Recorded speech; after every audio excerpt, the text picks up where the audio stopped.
잘 못 드시면은 남편이 먹으면 되죠. 오히려 좋아.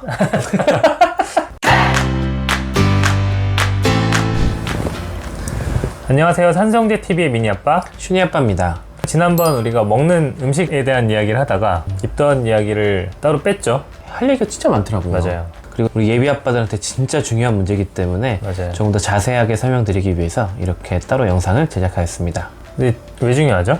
다 아시잖아요. 입덕 기간에 잘못하면 평생 바가지거리입니다. 맞아요. 되게 힘든 시기고 사실 이때 뭘 더 잘해서 점수를 따겠다 이것보다는 어떻게 하면 점수를 덜 잃을지 맞아. 어떻게 하면 생명을 유지할 수 있을지 우리 그래. 의사 아빠들은 어떻게 잘했는지 잘했나? 모르겠어요. 미니 엄마, 슈니 엄마 얘기를 들어봐야겠지만 네. 그렇게 혼나고 있진 않으니까 나쁘게 하지 않았다. 그래서 입덧에 대한 이야기를 해보겠습니다. 일단 임신을 안 해보신 분들이나 이제 막 확인하신 분들은 입덧이 뭔지 아직 잘 모르실 수도 있어요. 맞아요. 사람마다 이제 시작하는 시기도 다르고 끝나는 시기도 다르지만 대략적으로 초기에 시작을 해서 빨리 하시는 분들은 임신인 걸 알기 전부터 미식거리는 증상이나 이런 게 생기시는 분들도 계시고 보통은 7, 8주부터 심해지면서 13주부터는 좋아지고 늦으면은 한 16주에서 20주까지 가는 경우도 있습니다. 아주 드물게 아기 낳을 때까지 계속 불편해 하시는 분들도 계세요. 임신 후에 입덧이 다시 시작되는 분들도 있더라고요. 좋아졌다가. 맞아요. 증상은 제일 흔한 건 이제 미식거리고 울렁울렁하고 그 냄새에 예민해지고 어지러워 하시는 분들도 있어요. 제가 겪어보진 않았지만 정말 멀미랑 비슷한 것 같아요. 멀미는 조금만 지나면 좋아지는데 입덧은 몇 달 동안 계속 24시간 지속이 되는 거잖아요. 얼마나 힘들겠어요. 그러니까 옆에서 잘 지지를 해주는 게 중요한 것 같습니다. 지난번 영상에서 설명해 주셨지만 이게 원인은 명확히 모르는 거죠? 네. 임신 초기에 이제 호르몬 수치 변화가 굉장히 많기 때문에 그런 것 같다고 우리가 예측은 하는데 원인을 아직은 정확히 잘 밝혀지지가 않았습니다. 증상들이라고 해야 되나요? 그런 것들이 하루 종일 똑같은 거는 아니죠? 네. 보통 이제 아침에 많이 심해하세요. 아침에 일어나자마자. 그리고 이제 좀 뭘 먹으면 좋아진다. 보면은 공복 때 심해집니다. 그래서 중간에 간식을 계속 드시라고 말씀을 드려요. 임신 초기에는 추가적인 칼로리가 필요 없으니까 식사 사이에 좀씩 드시라고 말씀을 드리고, 그리고 이제 냄새 예민하신 분들은 특정한 몇 가지 냄새를 맡으면 갑자기 또 심해지시는 분들도 있어요. 특히 이제 음식 냄새, 그리고 그쵸. 뭐 향수 냄새. 향수도? 네. 평소에 쓰던 로션도 못 쓰시는 분들도 계시고 그런 게 좀 있습니다. 그럼 입덧을 하면 입덧이 어떠냐에 따라 뭐 얘는 남자인 것 같다, 여자인 것 같다 이런 말도 있잖아요. 네. 그건 사실이에요? 아닌 것 같아요. 슈니 엄마는 슈니가 아들이니까 그러면 고기를 좋아하셨나요? 아니, 오히려 고기 싫어했어요. 그러니까 이게 그냥 찍어 맞추기 좋으니까 주변에서 그쵸, 이게 반반이잖아요. 아님 말고 약간 이렇게 남자 여자 쌍둥이는 어떻게 해? 그러니까 그런 걸로 성별을 예측하는 거는 정확하지도 않고 초음파 보면 다 나오는데 뭐.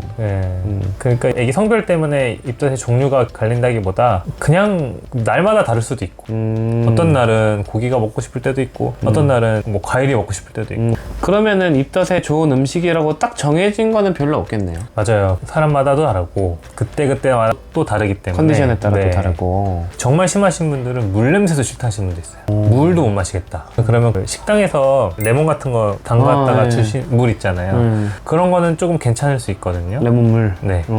정말 못 드시는 분들은 과일 좀 드시라고 말씀을 드려요.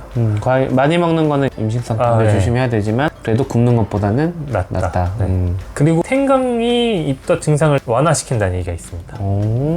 의외네요. 네. 그래서 일부 이제 입덧에 도움이 되는 영양제에는 생강이 들어가는 것도 있어요. 근데 주의해야 될 거는 생강이 냄새가 독특하잖아요. 좀 세기도 하고. 자극적이죠. 네, 그래서 저도 근데 제가 생강이 입덧에 좋다는 거를 알고 미니 엄마가 미니 임신했을 때 생강 레몬 청을 사다가 타줬는데 못 먹겠다는 거죠. 그러면 생강의 냄새가 이걸 깔아앉히는 게 아니라 그 성분이 깔아앉히는 거라서. 저는 이제 그거를 그때 알았어요. 그래서 결국에는 그거 내가 다 먹었지만 오히려 좋아. 그래서 그 생강이 들어갔는데 생강 냄새가 안 나는 진저 쿠키 같은 거 있죠. 그런 생강이 들어간 음식도 도움이 되기도 합니다만 그것도 사람마다 다르니 뭐 이런 게 있다 정도만 알고 계시고 한번 시도해 볼 만은 합니다. 뭐 잘 못 드시면은 남편이 먹으면 되죠. 오히려 좋아. 그러면은 반대로 입덧이 악화되거나 그럴 네. 수 있다라는 음식이 있죠. 기름진 거. 그다음에 자극적인 거. 이게 땡길 수도 있어요. 입덧 하는 도중에. 뭐 고기 같은 거 좋아하실 수도 있고. 그리고 떡볶이. 뭐 이런 약간 매운 거. 마라탕. 뭐 마라탕. 근데 매운 거 자체가 안 좋다는 건 아닙니다. 조금은 괜찮아요. 근데 그거를 주로 많이 먹다 보면 위벽을 자극을 해가지고 먹을 때는 좋겠지만 나중에 더 악화시킬 수 있다. 입덧 증상을. 그리고 위험 같은 게 생길 수도 있죠. 안 그래도 속이 안 좋은데 위가 안 좋아지면 또 그것도 악화되죠. 또 플러스가 되는 버리니까. 그런 건 피하자. 네. 근데 이제 뭐 정말 땡기면은 그런 거 이제 반찬으로 해가지고 조금씩 맛보는 정도면 괜찮을 것 같아요. 그리고 남편이 많이 먹고 남편 위험 치료 받으시고 오히려 좋아. 그래서 치킨, 튀긴 거, 보양식 같은 거, 버터가 많이 들어간 과자, 크로와상. 뭐 그런 거 맞아. 빵 종류도 있고 그런 몇 가지 음식 땡기더라도 조금만 먹자. 제가 오히려 좋다고 얘기는 했지만 이거를 우리 예비 엄마는 조금 주고 예비 아빠 남편분들이 너무 맛있게 먹거나 그럼 절대 안 됩니다. 치킨 남았다고 안 돼, 막 안 돼. 혼자 맥주 칵 까가지고 치맥 먹으면 끝. 예. 그동안 아무리 잘해도 소용없어. 공감 능력 뛰어나신 분들은 같이 입덧도 하잖아요. 그런 분도 있어요. 맞아요. 근데 저도 약간 그런 게 있었어요. 내가 공감 능력이 뛰어났다는 걸 자랑하는 게 아니고 실제로 약간 식욕이 좀 없어져. 이게 좋은 것 같아요. 가정의 평화를 위해서. 근데 왜 살이 안 빠졌지? 출근하면 잘 먹어서. 냄새가 예민하다고 말씀을 드렸잖아요. 그 냄새 중에 이제 요리하는 냄새가 굉장히 생각보다 많이 난단 말이에요. 워낙 예민해 있는데 그게 풍기면 힘드니까 웬만하면은 조리할 때 냄새가 많이 나야 되는 그런 건 좀 피하는 게 좋을 것 같아요. 불향 내고 막. 맞아. 그리고 뭐 오래 끓이고 막 이런 거 집안에 막 냄새 계속 나야 되고 하는 것들. 밥 짓는 냄새에도 예민하신 분들이 있고 토하시는 분들도 계시니까. 그러니까 물 냄새도 그러니까. 그리고 그것도 중요하겠네. 그러면 회식하고 와서 막 술 냄새. 고기 냄새. 고기 냄새 그런 거. 그러니까 막 또 슬 기운에 막 잘 있었어 하면서 막 가서 내가 어깨 주물러줘야지. 진짜 그러면 안 돼요. 빨리 집에 와서 양치 샤워 빨리 하고 옷 갈아입고. 그러니까 저는 어쩔 수 없이 뭐 술을 마시고 온다던가 뭐 그러면은 전 따로 잤어요 그냥. 저도 자는 내내 술 냄새가 네. 나요. 맞아요. 과일이 먹고 싶다 그래서 밖에서 사왔어. 근데 그런데 갑자기 싫다 그럴 때도 있잖아요. 맞아요. 거기서 상처를 받으면 안 되는 것 같아. 오히려 좋아. 내가 먹으면 되니까. 임산부분들이 원래 기분 변화가 변화무쌍하니까 쉽게 실증을 낼 수도 있다는 걸 알고 안 드신다 그러면 상처받지 말고 맛있게 드시면 되겠습니다. 네. 꼭 먹는 것뿐만 아니고 전반적으로 예민해져 있는 상태니까 대화나 뭐 일상생활 하는데도 평소랑 좀 다르실 수도 있어요. 본인이 힘들어서 그런 거잖아요. 어떻게 보면은. 그거 옆에서 잘 이해해주고 또 시간이 지나면 좋아집니다. 이럴 때 굉장히 제가 싫어하는 말이 이거 왜 못 이겼느냐. 남들 다 하는 거. 너만 임신했냐. 누구는 더 심했다는데 뭐 이런. 그런 정신력으로 버티면 된다라는 그런 건 진짜 하시면 안 되고 그 마인드는 너무 구시대적인 마인드이기 때문에 진짜 꼰대예요 꼰대. 그런 아무리 가족들이라도 그런 말씀 하시면 안 됩니다. 그러면 실질적으로 냄새도 안 나고 맛있게 먹을 수 있는 요리들이 뭐가 있을까요? 미니 아빠는 미니 엄마에게 해줬던 음식이 있을까요? 지금 생각나는 거는 비빔국수를 매운맛은 최대한 줄이고 비빔국수는 또 좋은 게 면만 삶으면 돼요. 나머지 양념장은 그냥 비비기만 하면 돼. 그래서 냄새도 별로 안 나고 뭐 간편하게 먹을 수 있고 그리고 과일 같은 경우는 수박을 먹고 싶어 해가지고 평소에는 수박 잘 안 먹거든요. 한두 조각 먹으면 끝이에요. 또 그런데 그때는 수박을 잘 먹더라고요. 저는 수박을 좋아해서 오히려 좋아. 너무 좋았지. 진짜 수박 사가면은 평소 같았으면 누가 먹냐고 막 잔소리 들었는데 그때는 자신 있게 썰어놓고 좋았죠. 그리고 커피를 안 좋아해서 임신했을 때 집에서는 웬만하면은 커피는 안 마시려고 했고 슈니 엄마는 어땠어요? 슈니 엄마는 특별히 많이 힘들어하진 않았는데 고기가 싫다 그래가지고 고기 음식을 많이 안 먹었고 좀 담백하게 샌드위치 같은 거 냄새 안 나는 거 좀 해먹었던 것 같고 유부초밥은 제가 좋아해서 가끔 이제 사 먹었는데 그것도 잘 먹는 것 같아요. 유부초밥 좋죠. 유부초밥도 새콤달콤하고 냄새도 안 나고 하니까 그거 이외에는 다행히도 특별히 어려움 없었는데 그래서 이제 남편분들이 집에서 해주고 싶다면은 냄새 안 나는 요리 싫어하는 건 웬만하면 제거하고 그리고 본인 먹겠다고 본인 거 따로 하지 말고 절대로 웬만하면 같이 먹고 제 친구가 요리를 잘 못하는데 잘해주겠다고 굳이 요리를 하니까 오히려 화를 냈대. 어차피 나는 조금밖에 못 먹는데 그 조금 먹는 거 내가 아는 맛있는 맛을 먹고 싶다. 네가 하지 말고 사와라. 워낙에 사람들마다 입덧의 양상이 다르니까 잘 먹는 거를 찾아가는 것도 필요하겠네요. 맞아요. 그리고 이제 간식 같은 거 좀 준비해 놓으면 좋죠. 크래커 같은 거 조금씩 소포장돼 있으면 좋아요. 어차피 많이 못 드시니까 출근하신다 그러면은 가방에 넣어드리고 그리고 만약에 물 못 드신다 그러면은 뭐 아까 얘기한 레몬물이나 오렌지 물 같은 거 좀 준비해 주시고 말린 과일이나 견과류도 괜찮아요. 말린 과일은 너무 달지 않은 거 설탕에 절인 거 말고 그런 간식으로 준비해 주시면은 또 점수를 딸 수 있죠. 근데 저는 걱정되는 게 이게 첫째 때 입덧이 없던 사람이 둘째 때 막 생기기도 한다 그러니까 미니 동생은 어땠어요?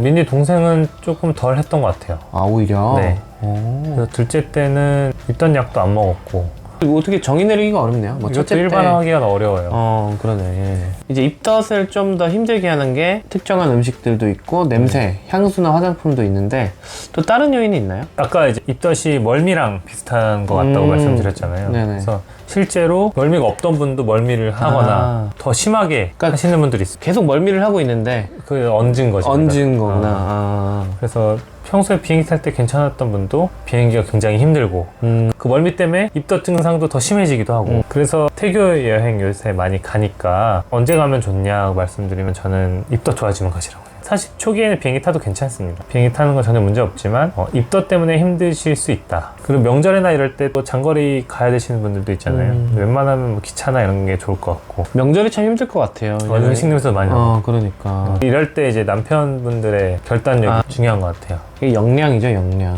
가족과의 중재. 맞아요.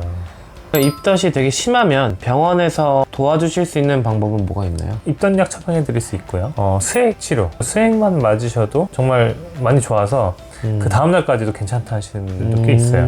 입덧약은 이제 두 가지 성분이 들어있는데 하나는 항히스타민제 그리고 비타민 B가 들어있어요.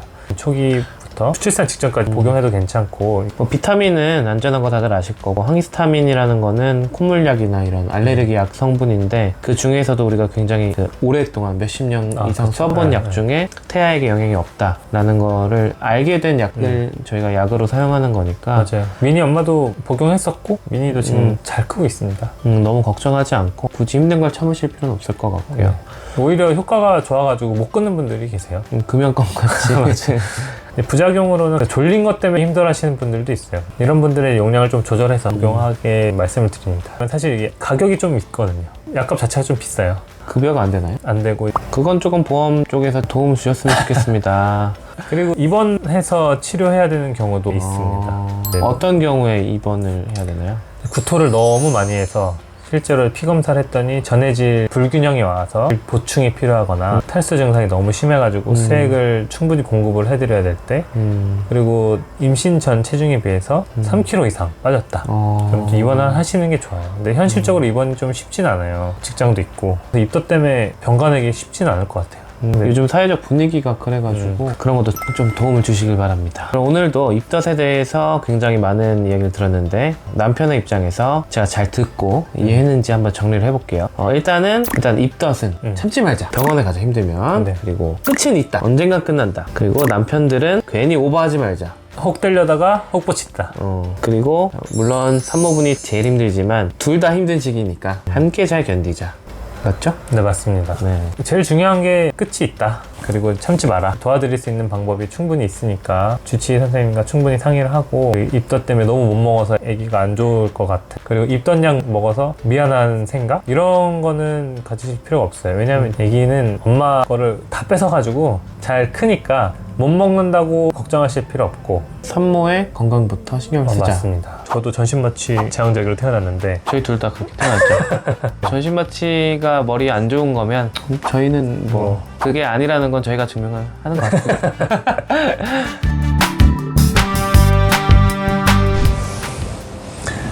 안녕하세요. 산소형제TV의 미니아빠 슈니아빠입니다. 오늘은 임산부분들에 관련된 주제로 임신 과정의 끝 그리고 육아의 시작인 분만 방법에 대해서 한번 이야기해보는 시간을 가져보도록 하겠습니다. 네. 이게 사실 되게 예민한 주제잖아요. 맞아요. 근데 분만 과정의 끝이라고 하긴 했는데 임신할 때부터 고민을 많이 하시는 겁니다. 어떻게 분만을 할지 사실 두 가지밖에 없긴 하죠. 네. 자연분만을 할지 제왕절개를 할지 이게 어쩔 수 없이 제왕절개를 해야 되는 경우가 있는 거 아니면은 대부분 이제 고민을 많이 하시는 것 같아요. 그래서 자연분만과 제왕절개 두 가지에 대해서 한번 알아보고 그리고 제왕절개 하면은 뭔가 잘못된 분만 방법을 선택한 것 같은 죄책감을 가지시는 분들이 있는데 정말 제왕절개가 안 좋은 건지 그런 거에 대해서도 한번 알아보겠습니다. 요즘 제왕절개 하시는 분들이 정말 많죠. 네, 정말 많아요. 실제로 제왕절개율이 점점 많이 올라가고 있습니다. 지금부터 한 10년 전, 2013년, 14년으로만 돌아가도 제왕절개율이 한 40%가 안 됐어요. 이게 이제 거꾸로 돼가고 있습니다. 최근 통계로 보면은 2021년에 제왕절개율은 56%, 그럼 거의 60%. 거의 뒤집혔어요. 제왕절개를 자연분만보다 훨씬 더 많이 하고 있습니다. 산모분들이 많이 선택하는 트렌드가 된 거네요, 어떻게 보면은. 네, 그래서 이게 왜 도대체 제왕절개가 더 많이 늘어났냐, 원인을 살펴보면은 여러 가지 원인이 있을 수 있겠지만 가장 큰 거는 산모분들께서 제왕절개를 선택하시는 경우가 많이 있습니다. 그런 선택 제왕을 하는 경우가 많아졌고, 제왕절개를 해야 되는 상황, 그것도 많이 늘어났어요. 아, 같이 늘어났구나. 네, 아무래도 임신하는 연령이 좀 높아지다 보니까 고위험 산모분들이 늘어나서 제왕절개도 좀 많아졌다, 이렇게 볼 수가 있습니다.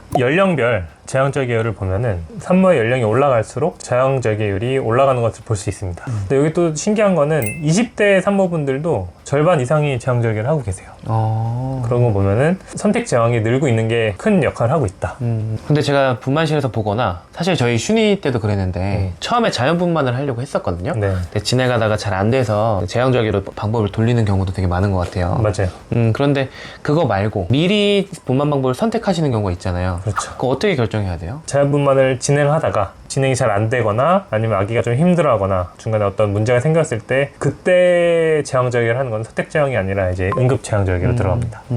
선택 제왕이라는 건 아예 처음부터 자연분만을 할 수 있을 것 같은데 본인은 별로 시도하고 싶지가 않다거나 좀 두렵거나 이러신 분들은 제왕절개를 하고 싶다, 이렇게 결심을 하신 분들이 하는 게 이제 선택 제왕입니다. 그거는 산모분들이 하고 싶은 대로 하면 됩니다. 적절한 시기에 주치의랑 잘 상의를 해가지고 수술 날짜를 잡고 제왕절개 준비를 하게 됩니다. 그래서 생일을 미리 결정해 놓는 경우도 있어요. 막 시 잡아온다고 그런 거 많이 있어요. 네, 뭐 사주팔자 네. 고려해서 시간도 잡아오시고 이런 걸 믿는 거는 개인의 자유인데 병원에서는 그걸 믿는 분들이 낳는 거니까 최대한 맞춰서 해드리는 것 같습니다. 네, 가끔 좀 무리한 요구를 하신 분들이 있어가지고 새벽 몇 시 막 이런 거. 네, 그리고 다른 수술이 이미 잡혀 있는데 자기는 꼭 그때 나와야 된다, 그렇게 얘기하신 분도 있고, 우리가 선택 제왕을 하게 된다거나 분만 방법을 이제 결정을 할 때는 보통 이제 분만 예정일 2달에서 3달 사이, 보통 한 30주쯤 미리 결정을 하시는 게 좋습니다. 보통 이제 30주 되면은 그렇게 아기가 갑자기 여가로 바뀐다거나 뭐 태반의 위치나 이런 것들 여러 가지가 크게 변하지 않는 시기여가지고 30주 정도가 적절한 것 같고, 분만 예정일 1, 2주 전에 갑자기 말씀을 하시면은 그때는 좀 곤란할 수도 있어요. 갑자기 제왕절개를 하고 싶다 이렇게 말씀을 하시면 수술 날짜 같은 것들이 갑자기 잡기 어려운 경우도 있을 수 있거든요. 그래서 그런 거를 생각했을 때는 분만 예정일 한 2달에서 3달 전에 주치의 선생님이랑 충분히 상의를 하시고 결정을 하시는 게 좋겠습니다. 그럼 선택 제왕이 많아진다고 하셨는데 선택 제왕은 왜 많아지는 것 같으세요? 가장 큰 거는 아이를 하나만 낳아서 그런 것 같아요. 초산모분들이 자연분만을 시도하게 되면은 진통 과정도 길고 이게 예측하기가 되게 어렵잖아요. 그리고 아까 얘기한 것처럼 중간에 제왕절개를 해야 되는 경우가 생길 수도 있고, 그러니까 이제 그런 과정을 겪기가 싫으신 거죠. 어차피 난 하나만 낳을 거다. 그럴 거면 그냥 수술로 끝내자 이렇게 생각을 하셔가지고 선택 제왕을 하시는 경우가 꽤 있고, 또 출산휴가 써야 되는 경우, 직장에 다니고 있는데 자연분만을 시도하겠다 그러면 사실 이게 진통이 언제 걸릴지를 모르는 거잖아요. 너무 일찍 출산휴가를 쓰면은 너무 오랫동안 쉬어야 될 수도 있고, 그렇다고 계속 진통 생길 때까지 일할 수도 없는 노릇이고, 그래서 이제 아예 날짜를 잡아서 선택 제왕을 하시는 경우도 있습니다. 그렇죠. 저희가 지난번에 몇 번 말씀드렸지만 30대 이상 부부의 절반 이상이 맞벌이 부부시기 때문에 그런 가정에서 아이가 태어날 때 조금 더 계획적으로 아기를 낳고 싶어 하시는 게 출산휴가나 이런 회사 업무에 또 연관이 있는 것 같네요. 네. 근데 물론 자연분만의 경우에 경산모분들 둘째 이상은 첫째보다는 좀 쉽긴 해요. 그렇다고 쉬운 건 아닙니다. 통증은 이제 굉장히 심하고, 근데 대신 그 과정이 짧고, 그래서 본인이 이제 둘째나 셋째까지 계획이 있다 이렇게 생각하시는 분들은 자연분만을 하시는 경우도 꽤 있어요. 근데 이렇게 결정을 하고 나서 이제 막상 진통이 시작하잖아요. 갑자기. 후회. 근데 이게 또 무통이 얼마나 잘 듣냐 안 듣냐 있는 것 같아요. 맞아요. 무통 천국인 분들은 그나마 좀 편하게 하시는데 네. 이게 또 무통이 안 되는 분들도 있으니까. 네. 네. 그때는 이제 막 수술해달라고 막 소리 지르시는 분도 계시고, 그러면 저희가 조금 곤란할 때도 있어요. 다른 분 수술하고 있는데 빨리 수술해달라고 하면은 사실 지금 당장 막 위험한 상황은 아니기 때문에 응급하게 해야 될 상황이 아닌 경우가 있거든요. 그러니까 그럴 때는 조금 기다려야 된다 이렇게 말씀드릴 때 의료진을 원망스럽게 보시는 경우도 있어요. 그리고 또 아픈 걸 어쩔 수 없이 지켜봐야 되니까 좀 죄송한 마음도 그렇죠. 들죠. 네. 마음이 편하진 않습니다. 네. 근데 간혹 선택 제한을 하겠다. 몇 날 며칠 날짜를 잡아놨어요. 근데 한 일주일 전에 갑자기 양소가 터지거나 진통이 생겨서 오시는 경우도 있거든요. 근데 해보니까 뭐 생각보다 할만할 것 같은 거야. 마음속 어딘가에 자연분만에 대한 미련이 좀 있으셨나 봐요. 그 보통 그 산모분들이 유산균 샤워라고 많이 얘기하더라고요. 뭐 그런 얘기도 있죠. 그리고 제왕절개를 하면은 내가 편하자고 아이한테 안 좋게 하는 분만 방법을 선택한 것 같은 죄책감 같은 걸 갖고 있는 분들도 있어서 그럼 해보겠다. 이렇게 해가지고 자연분만 시도를 해서 순산하시는 분도 있고 그런 분들은 이제 굉장히 좋아하시죠. 한번 해보길 잘했다. 참 알 수가 없는 것 같아요. 그렇죠. 이게 뭐 언제나 그렇듯이 모든 인생이 계획대로는 흘러가진 않으니까요. 네. 근데 제왕절개가 정말 나쁜가요? 근데 이거는 실제로 예비 부모님 뿐만 아니고 더 심한 거는 할머니 할아버지 세대 그분들이 훨씬 더 심한 것 같아요. 그분들은 이제 정말 제왕절개를 하면 아기가 막 머리가 나빠진다. 아기가 나중에 면역력이 떨어진다. 이런 여러 가지 속설들을 얘기하시면서 예전에는 제왕절개를 해야 된다 이렇게 말씀드렸을 때 지금 꼭 해야 되는 상황인데 응급 상황인데 막 들어와서 본인 손주는 제왕절개를 하면 안 된다. 자연분만을 해야 된다. 막 이렇게 억지를 부리시는 분들도 계셨어요. 근데 그분들은 더 웃긴 게 무통도 못 맞게 해요. 무통하면 머리 나빠진다고. 뭐 본인 때는 뭐 마취도 없었다. 뭐 진통을 자기는 뭐 이틀 동안 하고 나왔다. 그렇게 얘기를 하시면서 강요를 하시는 분들이 있는데 저는 정중하게 나가 계시라고 말씀드리고 산모분의 결정에 따라서 진행을 하게 됩니다. 제왕절개율이 50% 넘어간 거를 보면 그래도 이런 인식이 많이 없어진 것 같기는 한데요. 그래도 죄책감을 조금씩 갖고 계시는 것 같긴 하더라고요. 어쩔 수 없이. 네. 예. 근데 특히 전신마취에서 하는 제왕절개 같은 경우 의사들도 걱정을 많이 했어요. 그래서 맞아요. 역사적으로 이런 관련된 연구가 수십 년 동안 엄청 많이 있었거든요. 네, 맞아요. 전 세계에서 다 같은 고민을 했다는 게 정말 신기한 것 같아요. 네, 그래서 연구 결과를 쭉 돌이켜보면 애기한테 악영향을 끼친 결과는 하나도 없고 발달도 다 똑같다. 이런 결과가 나왔으니까 안심하셔도 좋을 것 같고 근데 이런 걸 또 안 믿으세요. 맞아요. 이게 아무래도 이름 자체가 자연분만 뭔가 자연스럽게 분만을 하는 게 제일 좋을 것 같다 이렇게 생각을 하셔가지고 그런 것 같은데 물론 이제 전신마취를 해서 제왕절개로 태어난 아이들은 처음에 태어났을 때 한 5분 정도까지는 조금 처져 있는 경우도 있는 것 같아요. 우는 소리가 좀 늦게 들린다거나 근데 하지만 시간이 지나고 나면 다 똑같고 전신마취를 한다고 해도 모든 준비를 다 해놓고 소독도 하고 선생님들 다 오셔가지고 정말 메스까지 딱 손을 쥐고 있을 때 마취과 선생님이 전신마취를 시작을 합니다. 그리고 이제 전신마취가 다 됐다는 사인을 주자마자 바로 절개를 시작을 해가지고 아기가 나오는데 길면 5분이에요. 이게 보통 수술하고 반대예요. 보통 수술 과정은 전신마취 먼저 한 다음에 그 다음에 수술 준비를 하잖아요. 그렇죠, 소독하고. 그렇죠. 네. 그래서 최대한 마취약이 아기에게 영향을 덜 주게 하기 위해서 많은 노력을 하고 프로토콜이 다 그렇게 돼 있거든요. 맞아요. 그렇기 때문에 더욱 더 걱정하실 필요는 없는 것 같아요. 네. 이거에 대해서는 마취과 선생님 나중에 초청해가지고 그래요. 네. 다른 전신마취 수술과 제왕절개 전신마취랑은 뭐가 다른지 그리고 또 무통주사 많이 궁금해하시잖아요. 이런 것도 한번 자세히 들으면 좋을 것 같아요. 네, 한번 기회가 되면 초청을 해서 그런 영상도 만들어 보겠습니다. 네. 저도 전신마취 제왕절개로 태어났는데 저희 둘 다 그렇게 태어났죠. 전신마취가 머리에 안 좋은 거면 저희는 뭐 그게 아니라는 건 저희가 증명을 하는 것 같습니다. 근데 이제 소아과 의사 입장에서는 아기들이 저산소성 뇌 손상이라는 게 있어요. 네. 가장 흔하게 생기는 경우가 태반 조기박리라든지 아니면은 탯줄의 흐름이 안 좋은 경우가 있잖아요. 그런 경우에 아기들은 엄마 뱃속에서 탯줄을 통해서 산소를 공급하는데 숨줄이 막히는 거잖아요. 그렇죠. 그래서 그런 경우에 빨리 응급 제왕절개를 해서 아기를 밖에서 스스로 숨쉬게 해줘야 아기가 저산소증에 빠지지 않는 건데 그때 수술하면 안 된다, 뭐 버틴다, 뭐 그렇게 해서 자연분만 시도하시다가 오히려 아기의 머리가 훨씬 더 안 좋아질 수도 있어요. 맞아요. 정말 되돌이킬 수 없는 장애가 남는 경우도 있기 때문에 이 얘기에 대해서는 다음에 한번 더 얘기를 드릴 거예요. NICU 얘기해서. 근데 마취약의 영향도 없다는 게 지금 연구 결과들이 다 증명을 하고 있는 상태고 그런 상황에서 굳이 그 마취약 걱정 때문에 정말 응급한 상황에 수술을 안 하시는 거는 오히려 아기에게 안 좋은 일이다, 안 좋은 선택이다라는 사실 꼭 기억하셨으면 좋겠어요. 선택 제왕을 하는 경우도 있지만 제왕절개를 해야 되는 경우도 있어요. 의학 용어로는 적응증이라고 부르는데 제왕절개에 적응증이 되는 경우가 어떤 게 있냐, 표를 보시면 알겠지만 굉장히 많은데 크게 두 가지로 나눌 수 있어요. 하나는 아기 측 문제, 아기가 여가로 있다거나 다태아인 경우나 이런 여러 가지 아이 때문에 제왕절개 해야 되는 경우가 있고, 산모 측 원인도 있어요. 예전에 제왕절개나 아니면 자궁 근종수술 같이 자궁에 수술을 한 적이 있다거나 뭐 전치 태반이나 뭐 태반 쪽에 문제가 좀 있다거나, 그럴 경우에는 자연분만을 시도하지 않고 제왕절개를 해라 이렇게 권고하는 사항들이 있는데, 여기에 정말 신기하게 산모의 요구도 있습니다. 그러니까 결국 선택 제왕이라는 게 우리나라만의 문화가 아니라 산부인과 교과서에서도 얘기를 하는 네. 제왕절개의 선택 기준 중에 하나인 거네요. 네. 제한분만을 하는 그 과정이 너무 길고 이러면은 트라우마 같은 게 될 수도 있거든요. 사람들마다 이제 성향이나 받아들이는 것도 다 다르기 때문에 그런 것까지 고려를 해서 제왕절개를 선택을 했을 때 의사 입장에서는 그거를 받아들이고 수술 준비를 하게 됩니다. 우리가 이런 선택을 할 때는 잘 알아보고 해야겠죠. 그렇죠. 네. 자연분만과 제왕절개 두 가지 차이가 어떤지, 크게 다른 게 뭐가 있을까요? 일반적으로 아시는 거는 자연분만은 통증을 선불로 내는 거고, 그렇지. 제왕절개는 후불로 내는 거예요. 맞아요. 그게 큰 차이 중에 하나. 네. 네.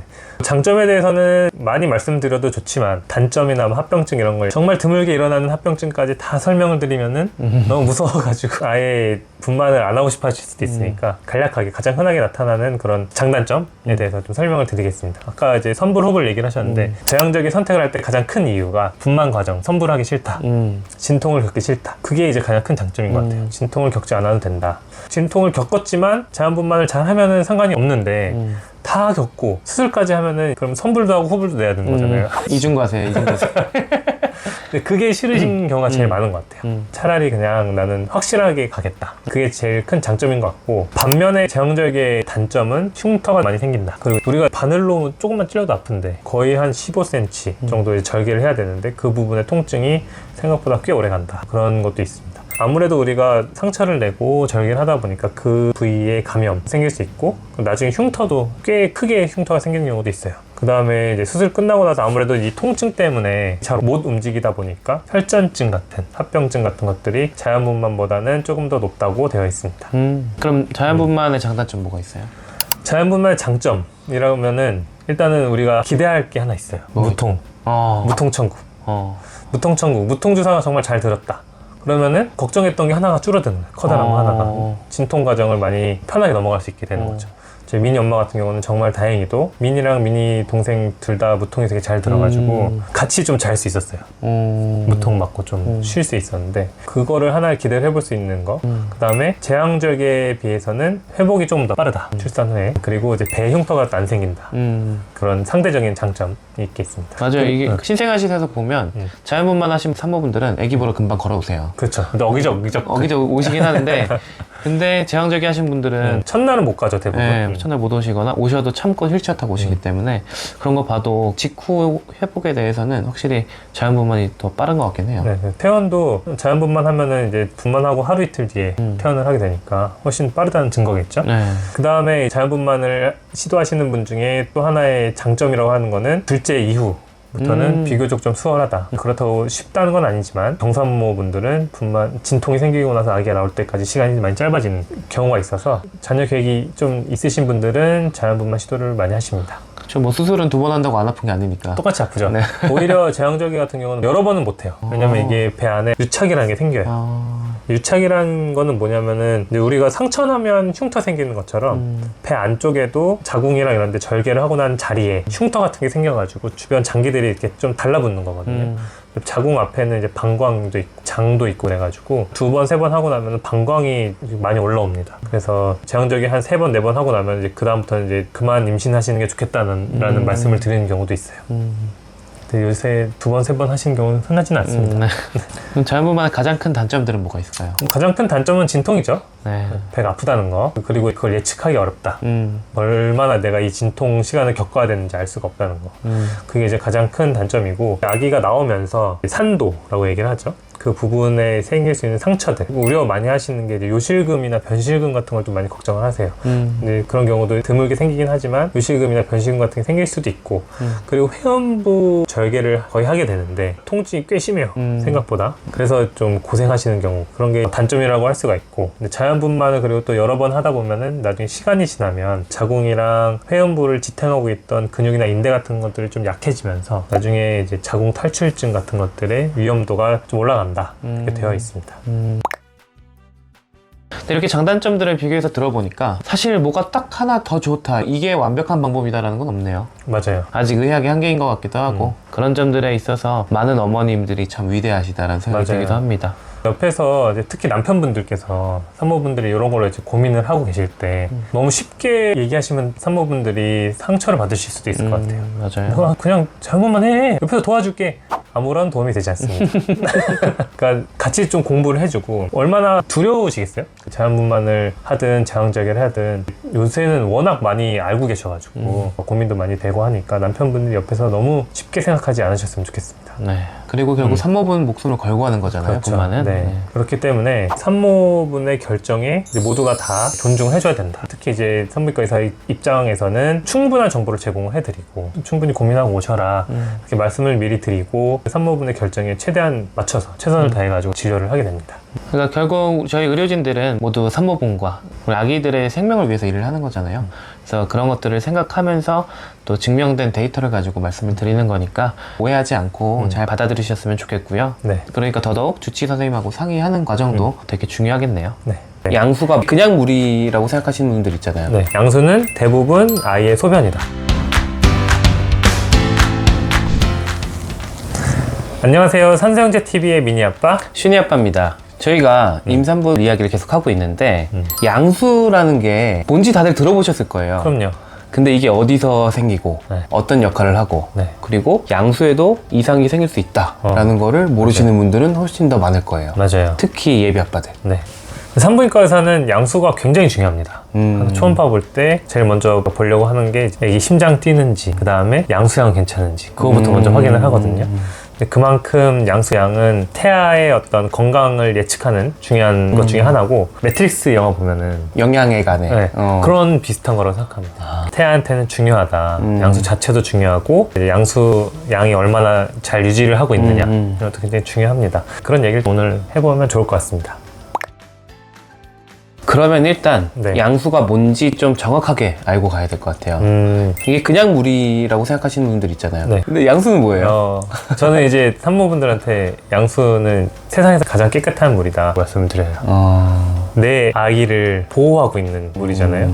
그럼 어디서 만들어지냐면, 일단은 임신 초기에는 분비가 되면서 만들어진 거, 처음에 아기집 만들었을 때부터 갖고 있었던 것도 있고, 근데 13주가 넘어가면은 아이가 콩팥이 기능을 하기 시작하면서 소변을 봅니다. 뱃속에서. 그러면 이제 그게 모아져가지고 양수가 되는 거예요. 그래서 13주 이후에 양수는 대부분 아이의 소변이다. 이 말에 충격 받으실 수도 있는데 네. 아기의 오줌은 굉장히 깨끗하기 때문에 그럼요. 아직 바깥에 세균하고 노출한 적이 없기 때문에 소변이 굉장히 깨끗한 상태라고 생각하시면 네. 돼요. 그리고 양수에서 소변 냄새가 나냐? 그렇진 않아요. 양수는 그냥 단순히 자궁 안에서 아이랑 같이 있는 그게 아니라 하는 역할이 굉장히 많아요. 어떤 게 있죠? 이제 가장 중요한 거는 이제 보호를 해주는 외부 충격이나 이런 것들, 특히 분만할 때도 중요해요. 왜냐면 자궁이 수축을 하는데 양수가 있어야 덜 압박을 느껴요. 근데 그렇다고 양수가 터졌을 때 애기가 안 좋으냐, 그건 아니고 그런 역할을 한다. 평소에도 이제 수축이 좀 있을 수 있으니까. 뭐 어디 눌리거나 이럴 때도 양수가 있으니까 대부분 괜찮다. 그 다음에 공간을 확보를 해줘가지고 애기가 이제 움직이는. 그렇죠. 네. 그래서 양수가 좀 적으신 분들은 태동이 좀 적을 수 있어요. 움직일 공간이 별로 좁으니까 많이 못 움직일 수 있어요. 그래서 이제 움직이면서 아이가 근육이나 관절 이런 근골격계 발달도 같이 할 수 있게 해주고, 그 다음에 이제 소아과에서도 중요하게 생각하는 폐 발달. 맞아요. 네. 양수에 있는 성분이 폐포의 발달을 도와주잖아요. 그런 역할도 해주고, 그리고 결국에 양수를 먹거든요, 애기가. 양수를 먹고 또 소변도 다시 또 만들고. 근데 그럴 때 장의 발달도 도와주고, 장이 계속 움직일 수 있게 도와주고, 양수 성분 안에 세균 증식을 억제하는 성분도 있다 그래요. 그래서 아기가 감염이 되지 않도록. 그래서 이제 이 세상에서 제일 깨끗한 물이라고 말씀을 드려요. 보호막이네요, 보호막. 성장까지 시켜주는 보호막이다. 맞아요. 네. 되게 중요하네요. 중요합니다. 제가 양수에 이상이 생길 수 있다라고 말씀드렸는데 그게 주로 양수의 양에 문제가 생기는 경우잖아요. 그렇죠. 양수양이 적을 수도 있고 많을 수도 있는데 적은 거를 우리가 양수 과소증, 많은 거는 양수 과다증 이렇게 말씀을 드리는데 양수 과다증보다는 사실 적은 게 더 많아요. 진단하는 방법은 초음파로 합니다. 여러 가지 보는 방법이 있는데 가장 흔하게는 우리가 자궁에 4군데를 재서 더하는데 깊이 몇 센치인지를 재서 다 더했는데 4cm가 안 된다. 그럼 양수가 적다고 해요. 아기가 한쪽에 이렇게 쏠려 있거나 아니면 정말 적으면은 4군데를 잴 수가 없는 경우도 있어요. 그럴 때는 한 군데서 정사각형 모양으로 2 곱하기 2cm 정도의 양수가 있다. 그때는 괜찮다고 해요. 그거보다 많이 있으면. 그래서 이제 만약에 이게 만삭이다 37주가 넘어갔는데 양수양이 많이 줄었다 그럼 별로 걱정이 안 돼요. 애기 낳으면 돼 그냥. 근데 이제 아직 중기다 근데 갑자기 양수양이 많이 줄었다 그러면 우리가 긴장을 하고 왜 양수가 적어지는지를 주의 깊게 봐야 돼요. 왜냐면은 양수라는 게 아까 태아가 소변으로 만들어낸다고 했잖아요. 근데 성인도 잘 못 먹고 탈수가 되면은 소변량이 준다. 태아도 지금 뱃속에서 그런 상태일 수 있다. 그런 거는 단순히 양수양만 보고 판단하는 게 아니라 탯줄의 혈류 속도 그리고 태동 검사, 심박동 그리고 몸무게 여러 가지를 종합해서 합니다. 좀 드물지만 양수가 새서 줄어드는 경우도 있어요. 양수양이 많을 때는 사실 양막 파수가 생기면 모르기가 쉽지 않아요. 근데 중기 때는 양수가 새는 것임에도 불구하고 그냥 분비물인가 하는 경우도 있어요. 그리고 정말 드물게 콩팥 기능을 잘 못하거나 아니면 콩팥이 안 생기는 아이들도 있잖아요. 아 맞아요. 그런 아이들도 저도 꽤 봤는데 좀 어렵습니다. 태어나자마자 투석을 해야 되고 그러면서 이식을 대기를 하거든요. 이제 부모님이 해주고 싶어도 부모님 콩팥은 너무 커요. 그래서 이식을 못 해주고 운이 좋으면 이식을 하고 잘못되는 경우도 사실은 꽤 많습니다. 그래서 양수의 양이 적다라는 문제가 산부인과 의사와 소아과 의사들이 되게 예민하게 보고 있습니다. 선천적으로 문제가 있는 경우는 처음부터 양수가 없어요. 아까 13주부터 소변으로 양수를 만들어낸다고 했잖아요. 그러니까 그렇죠. 너무 심각한 것부터 생각할 필요는 없고 양수양이 좀 적다 하더라도 아기 몸무게도 잘 크고 혈류 속도 이런 것도 괜찮고 심박동도 괜찮으면은 잘 지켜보면 됩니다. 잘 크면 돼요. 사실 저희 슈니 엄마도 막달쯤에 양수양이 적다 그랬어요. 근데 아이가 잘 크니까 보자 라고 하시면서 저희 주치의 선생님께서 과일을 좀 많이 먹어라 하셨거든요. 근데 저희 채널 애청자분들은 아시겠지만 저희 처가댁이 배농자 가시거든요. 뭐 과일은 엄청 많이 먹고 있는데도 그때가 또 여름이었어요. 그래서 되게 많이 먹는데도 양수양이 적었는데 이렇게 과일 먹는 게 좀 도움이 돼요? 사실은 큰 그건 없어요. 그러니까 우리가 체험했어 사실. 그게 이제 물 많이 마셔라 수액 마시는 분도 있고 양수는 태아가 소변을 보는 거란 말이에요. 근데 그런 거 많이 먹으면 결국엔 산모 소변량만 늘어요. 몸무게도 들고 그런 것 같아요. 당도 올라가고 그리고 사실 그런 후기에 이제 애기 다 낳을 때 돼서 양수양 적어진 거는 자연스러운 것 중에 하나예요. 양수양이 자연스럽게 줄어요. 그러니까 그거는 뭐 크게 걱정 안 해도 되고. 그러면 저희 양수 적은 건 되게 무서울 수 있다 말씀드렸는데 그럼 많으면 좋아요? 그렇게 생각할 수도 있겠다. 근데 또 그건 아니에요. 너무 많으면 또 안 좋아요. 30주 넘어가면 사실은 양수양보다 아기가 차지하는 공간이 훨씬 많거든요. 초음파를 딱 봤을 때. 심하신 분들은 아기가 둥둥 떠다녀요. 근데 그것도 긴장이 돼요. 그거는 일단 배가 커지면 진통이 생길 수 있어요. 양수가 터지거나. 그래서 다태아, 쌍둥이나 삼둥이들 빨리 낳는 이유 중에 하나가 진통이 빨리 생기는 것도 있거든요.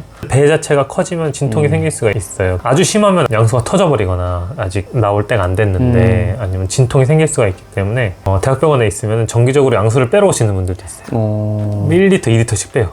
빼고 가시고 그런 진짜 힘드시겠다. 네. 어찌됐든 많아도 문제네요. 많아도 문제예요.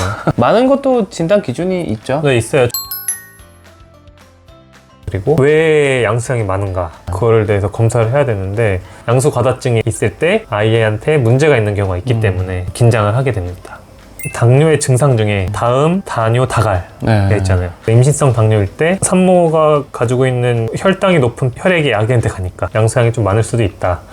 그리고 양수를 결국 아이가 싸고 먹어야 되는데 잘 못 먹으면 양이 많아질 수 있는 거잖아요. 식도가 형성이 제대로 안 되는 산촌 기형이 있다든지 못 삼키는 그런 구강 구조의 문제라든지 그런 걸 안고 태어나자마자 수술을 하는 그런 어려운 경우들이 있습니다. 그리고 드물지만 그 쌍태아간 수혈 증후군 TTTS라고 있잖아요. 그런 경우는 한쪽 아이는 양수양이 많고 한쪽 아이는 양수양이 적고 그런 불균형 같은 것들이 생길 수도 있어서 어쨌든 양수양이 많다고 무조건 좋은 거는 아니고 항상 적당한 게 좋은 것 같아요. 그러면 양수양이 문제 있는 분들 말고 괜찮으신 분들 중에 그리고 이전에 양수가 일찍 터지지 않으셨던 분들 중에 막달이 됐는데 집에 있다가 양수가 탁 터지는 경우가 있잖아요. 있죠. 그럼 바로 병원 가야 돼요? 꼭 그렇진 않습니다. 아, 그래요?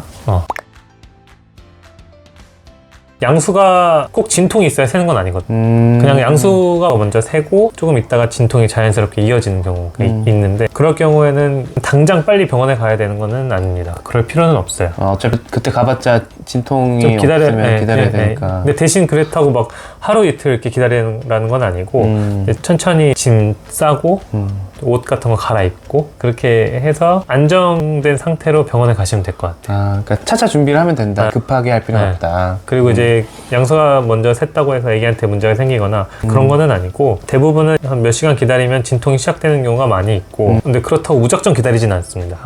감염의 위험도 있기 때문에 좀 기다렸다가 진통이 생기지 않는 것 같다. 아니면 아직 효과적인 진통이 안 생긴다. 그러면 유도분만을 시작을 하기도 해요. 그냥 자연스러운 분만 과정 중에 하나다. 이게 양수가 진통이 시작되기 전에 터진 것 뿐이다. 언젠간 터질 거였는데 좀 빨리 터진 것 뿐이다. 괜찮다. 이렇게 말씀을 드립니다. 저희가 이렇게 양수를 주제로 한참 얘기를 했는데 이 정도로 양수가 중요하고 네. 양수 자체로도 굉장히 어려운 문제들도 많은 겁니다. 그래서 임신 안 해본 분들이나 남편분들은 양수가 그냥 맹물이다 라고 단순하게 생각할 게 아니라 왜 우리 산모분들이 양수의 양 때문에 그렇게 진료받고 와서 걱정을 하고 신경을 쓰는지 이해하시는데 도움이 됐으면 좋겠어요. 네. 그리고 이제 양수양이 적거나 많다는 게 아까 산모분이 드시는 거랑 크게 상관이 없다고 했잖아요. 거꾸로 생각했을 때 양수양이 적은 게 산모분이 잘못해서 그런 거는 아니다. 그냥 그 상황이 그냥 그런 것 뿐이다. 너무 죄책감이나 이런 거는 가지실 필요가 없습니다. 만약에 양수가 적거나 많다면은 주치 선생님이랑 원인이랑 이런 걸 잘 찾으시면 되고. 저희가 말씀드린 무서운 상황들은 진짜 정말 드문 많지 경우들이니까요. 않아요. 네, 그런 것들을 미리 걱정하실 필요는 없고 진료 잘 받으시면 되겠습니다. 네. 특히 어르신분들은 아직도 가물치 뭐 이런 거 보양식 챙겨주시는 분들이 있으시거든요. 임신했다고 평소에 안 먹던 걸 더 먹을 필요는 없는 것 같아요.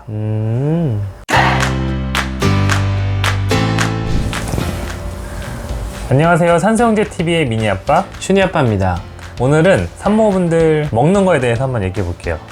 지난 시간에는 운동에 관해 얘기했죠. 네. 먹는 것도 중요합니다. 정말 중요하죠. 네. 저는 인생에서 제일 중요한 게 먹는 거라고 생각하기 때문에 맞아요. 그거 어떻게 먹는지, 얼마나 먹어야 되는지 이런 것들에 대해서 오늘 한번 이야기를 나눠보도록 하겠습니다. 산모분들이 임신 사실을 주변에 알리기 시작하면 막 이것저것 챙겨주잖아요. 네. 특히 어르신분들은 아직도 가물치 뭐 이런 거 보양식 그런 거 챙겨주시는 분들이 있으시거든요. 가물치가 뭐죠? 엄청 큰 생선이에요. 생선 있어요. 한 번도 안 먹어본 것 같은데? 내가 매운탕 사준 적 있어. 그랬나?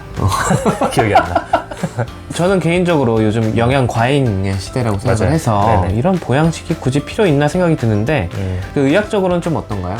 맞아요. 맞는 말씀이에요. 보통 이제 보양식이라고 하면은 우리가 힘들게 살 때, 조선시대나 보릿고개 있을 보릿고개 때 있고, 맞아요. 초근목피 먹을 때 그런 뭐 단백질과 지방에 대한 영양소가 많이 부족한 시기에 섭취해주기 위해서 먹었던 그런 음식들이 많아요. 대부분 그래서 기름지고 칼로리도 굉장히 높고 삼계탕 한 그릇에 맞아 1000칼로리가 넘잖아요. 맞아 우리가 평소에 먹는 식단이 대부분 잘 균형이 잡힌 것들이 많기 때문에 굳이 더 먹을 필요는 없는데 임신했다고 평소에 안 먹던 걸 더 먹을 필요는 없는 것 같아요. 평소에 먹던 음식, 일상생활에 먹던 거 그냥 그렇게 드시면 됩니다.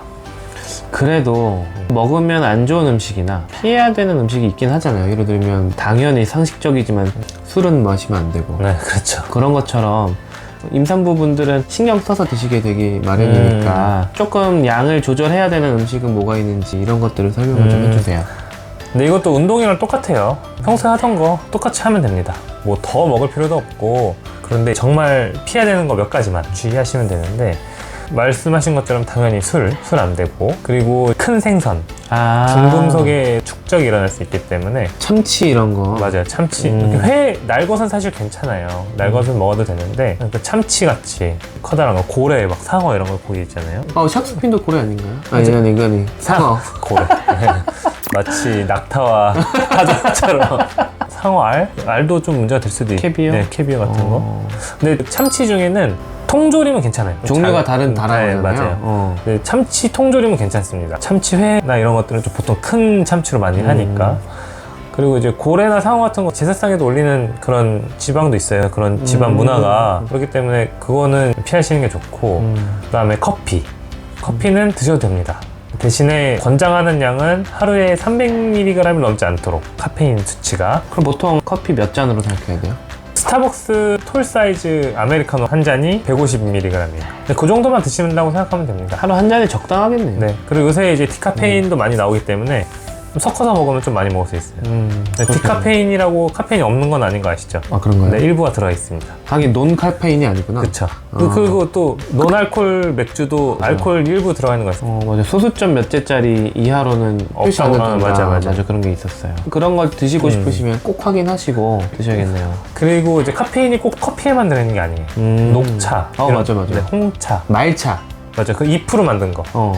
2% 만든 차들에는 카페인이 대부분 들어있기 때문에 그런 것도 성분표 잘 확인하고 드시는 게 좋아요. 그 다음에 초콜릿에도 카페인이 들어있습니다. 그래서 초콜릿 먹는 거 주의하시고. 그러니까 먹지 말라는 건 아니고 많이 먹으면 안 좋으니까 적당량만. 커피는 좀 활력소가 되기도 하고. 근데 사실 저희 미니 엄마 같은 경우는 원래 커피를 되게 즐겨 하는데 임신 초기에 입덧 중에 하나가 커피를 못 먹는 게 있었어요. 냄새도 싫어요. 신기하네. 입덧 좋아지고 나서는 마시고 했습니다. 그 다음 이제 음식 종류는 보통 그렇게 말씀을 드리고, 당연히 여기 음식은 아니지만 우리가 기호식품이라고 하는 담배도 있죠. 아, 그거는 당연히 끊으셔야죠. 본인은 당연히 끊으시겠지만 주의해서. 맞아요. 간접 흡연이 꼭 담배 피는 옆에 있어야 되는 건 아니고 밖에서 피고 오더라도 그 냄새가 묻어있으면 맞아요. 그 물질들을 다 옷에도 흡입하잖아요. 있고. 그쵸. 이 영상 보시는 분들은 남편분이 담배를 피시거나 아니 같이 생활하시는 가족 중에 담배 피시는 분들이 있다면 꼭 이 영상 보여주시고 금연하셔라. 맞아요. 그리고 꼭 혹시 뭐 산모를 만날 약속이 있다 그러면 그날은 좀 금연하시고. 예의이지 않을까요? 매너의 문제인 것 같아요. 그리고 아기가 태어나서 보러 갈 때도 그럼 당연하죠. 담배 냄새 풍기고. 아니 손에서 담배 묻어 있을 거 아니에요. 그거는 진짜 민폐입니다. 그런 것들은 서로 주의하시는 게 에티켓인 것 같네요. 네. 그리고 연초 말고 전자담배나 액상담배 이런 게 많이 나오는데 사실 그냥 다 같은 거로 하고 보시는 게 맞습니다.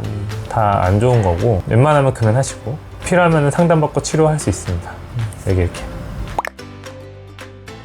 그리고 입덧할 때 자극적인 게 땡길 때가 있어요. 뭐 떡볶이나 뭐 이런 거. 그리고 아까 말씀드린 보양식 같은 음식들이 생각이 나고, 아니면 주변에서 막 사주실 수가 있는데, 주변에서 산모분들 음식 사주실 때도 이런 거 좀 고려해서 해주시면 좋을 것 같고, 평소에도 먹을 때 너무 자극적인 거는 좋지가 않아요. 뭐 맵고 짜고 이런 게 생각이 나서 조금 맛보는 건 괜찮습니다. 저는 좀 먹어도 괜찮다고 말씀을 드리는데, 그것만 너무 먹으면 안 좋다. 당장 땡기긴 하겠지만 위벽을 자극해가지고 결국에는 입덧 증상을 더 심하게 만들 수가 있다. 그리고 짠 거 너무 많이 먹으면은 혈압이 또 올라갈 수 있죠. 그쵸. 네. 그리고 이제 너무 단 거 많이 먹으면은 혈당이 올라갈 수가 있고. 그러니까 임산부들의 식단을 이야기하다 보면 입덧 얘기를 안 할 수가 없는 것 같아요. 근데 입덧이라는 게 뭔지 대부분 아시잖아요. 뭐 헛구역질 나오거나 아니면 뭐 속이 안 좋거나 그런 느낌인 건데, 입덧은 왜 생기는 거예요? 호르몬이 갑자기 많이 변화하기 때문에 그런 것 같다 그렇게 예측은 하고 있는데, 아직까지 뭐 정확한 원인이 밝혀진 것 같지는 않고, 임신 초기에 보통 시작을 해가지고 임신 진단 전부터 증상 나오시는 분들도 있어요. 먼저 이제 입덧 증상이 생겨가지고 테스트기를 해봤더니 두줄이 뜨고. 맞아요. 드라마도 보면 막 음식하다가 욱 이래서 검사해보고. 그리고 대부분 임신 초기 13주 동안 길면 한 15, 16 이때쯤부터 좋아지기 시작을 합니다. 끝은 있는 거네요. 근데 이제 간혹 애기 낳아야 좋아지시는 분도 계세요. 저희 어머니 같이. 네. 신기하게 제가 나오니까 좋아졌다고 하시더라고요. 제가 뱃속에서 무슨 짓을 했는지 모르겠지만 진짜 고생 많이 하셨겠다. 그래서 실제로 그 입덧 약 제가 처방을 해드리면은 대부분 중기 때부터는 더 이상 필요 없다고 말씀하시는 경우가 많고, 심하신 분은 못 끊는 분도 있어요. 애기 낳을 때까지. 근데 괜찮습니다. 그렇게 드셔도 안전한 약이고, 오히려 입덧 약을 먹고 식사를 잘 하시는 게 영양분 섭취하는데 훨씬 더 유리하니까. 그쵸. 입덧약 성분 보니까 뭐 위험한 성분도 없어 보이던데요. 네, 맞아요. 우리가 가장 안전한 약 중에 하나라고. 비타민 같은 거라고 보셔도 돼요. 그래도 약도 안 듣고 막 이럴 때는 병원에 가야 될 수도 있잖아요. 맞아요. 그 약 먹고 토하시는 분도 있어요. 아무 그 약이 효과가 없는 거지. 그래서 그럴 때는 수액 치료를 좀 하시는 게 좋습니다. 구토를 하면은 우리 몸 안에 전해질 균형도 많이 깨지고 탈수도 될 수 있기 때문에 신기하게 그냥 아무것도 안 섞은 수액만 마셔도 좋아지시는 분들이 계세요. 그게 탈수 때문에 구토가 생기는 것도 있거든요. 맞아요. 그래서 탈수 교정만 해도 많은 부분이 좋아지는 게 있고, 너무 심하면 입원을 하시는 분들도 있고. 네, 맞아요. 정말 아무것도 못 먹고 집에서 계속 토를 하시면은 그 매일매일 수액 맞으러 오는 것도 힘들잖아요. 하루에 필요한 수분 양도 있기 때문에 입원을 해서 치료가 필요한 경우가 있는데, 이럴 때는 정말 심한 경우 피 검사에서 전해질 수치가 이상이 왔거나 체중이 임신 전보다 3kg 이상 빠지거나 그런 분들은 입원해서 수액 치료하고 필요하면 항구토제나 이런 것도 처방을 합니다. 근데 입덧 기간이 산모분들이 직접적으로 굉장히 힘들어 하시는 기간이기도 하지만, 남편분들한테, 그러니까 예비 아빠들의 어찌 보면 평생의 인생이 달려있는 그렇죠. 중요한 시기잖아요. 네. 이때 잘 챙겨줘야 되니까. 그럼 이럴 때 어떻게 챙겨줘야 될까요? 사실 이때 이제 점수 따는 것보다는 잃기가 너무 쉽죠. 저 잃지 않기 위해서 어떻게 해야 될지. 점수를 딴다고 생각하면 안 돼요.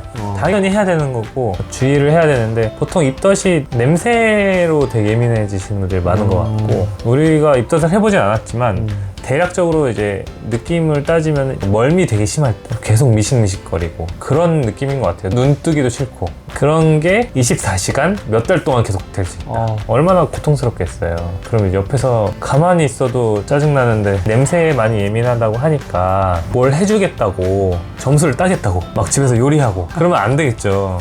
보통 입덧이 공복에 심해지니까 아침이 제일 심하거든요. 그때 출근하기 전에 먹을 걸 준비해주겠다 하면서 요리하고, 마음은 참 좋지만 오히려 증상을 더 심하게 할 수 있다.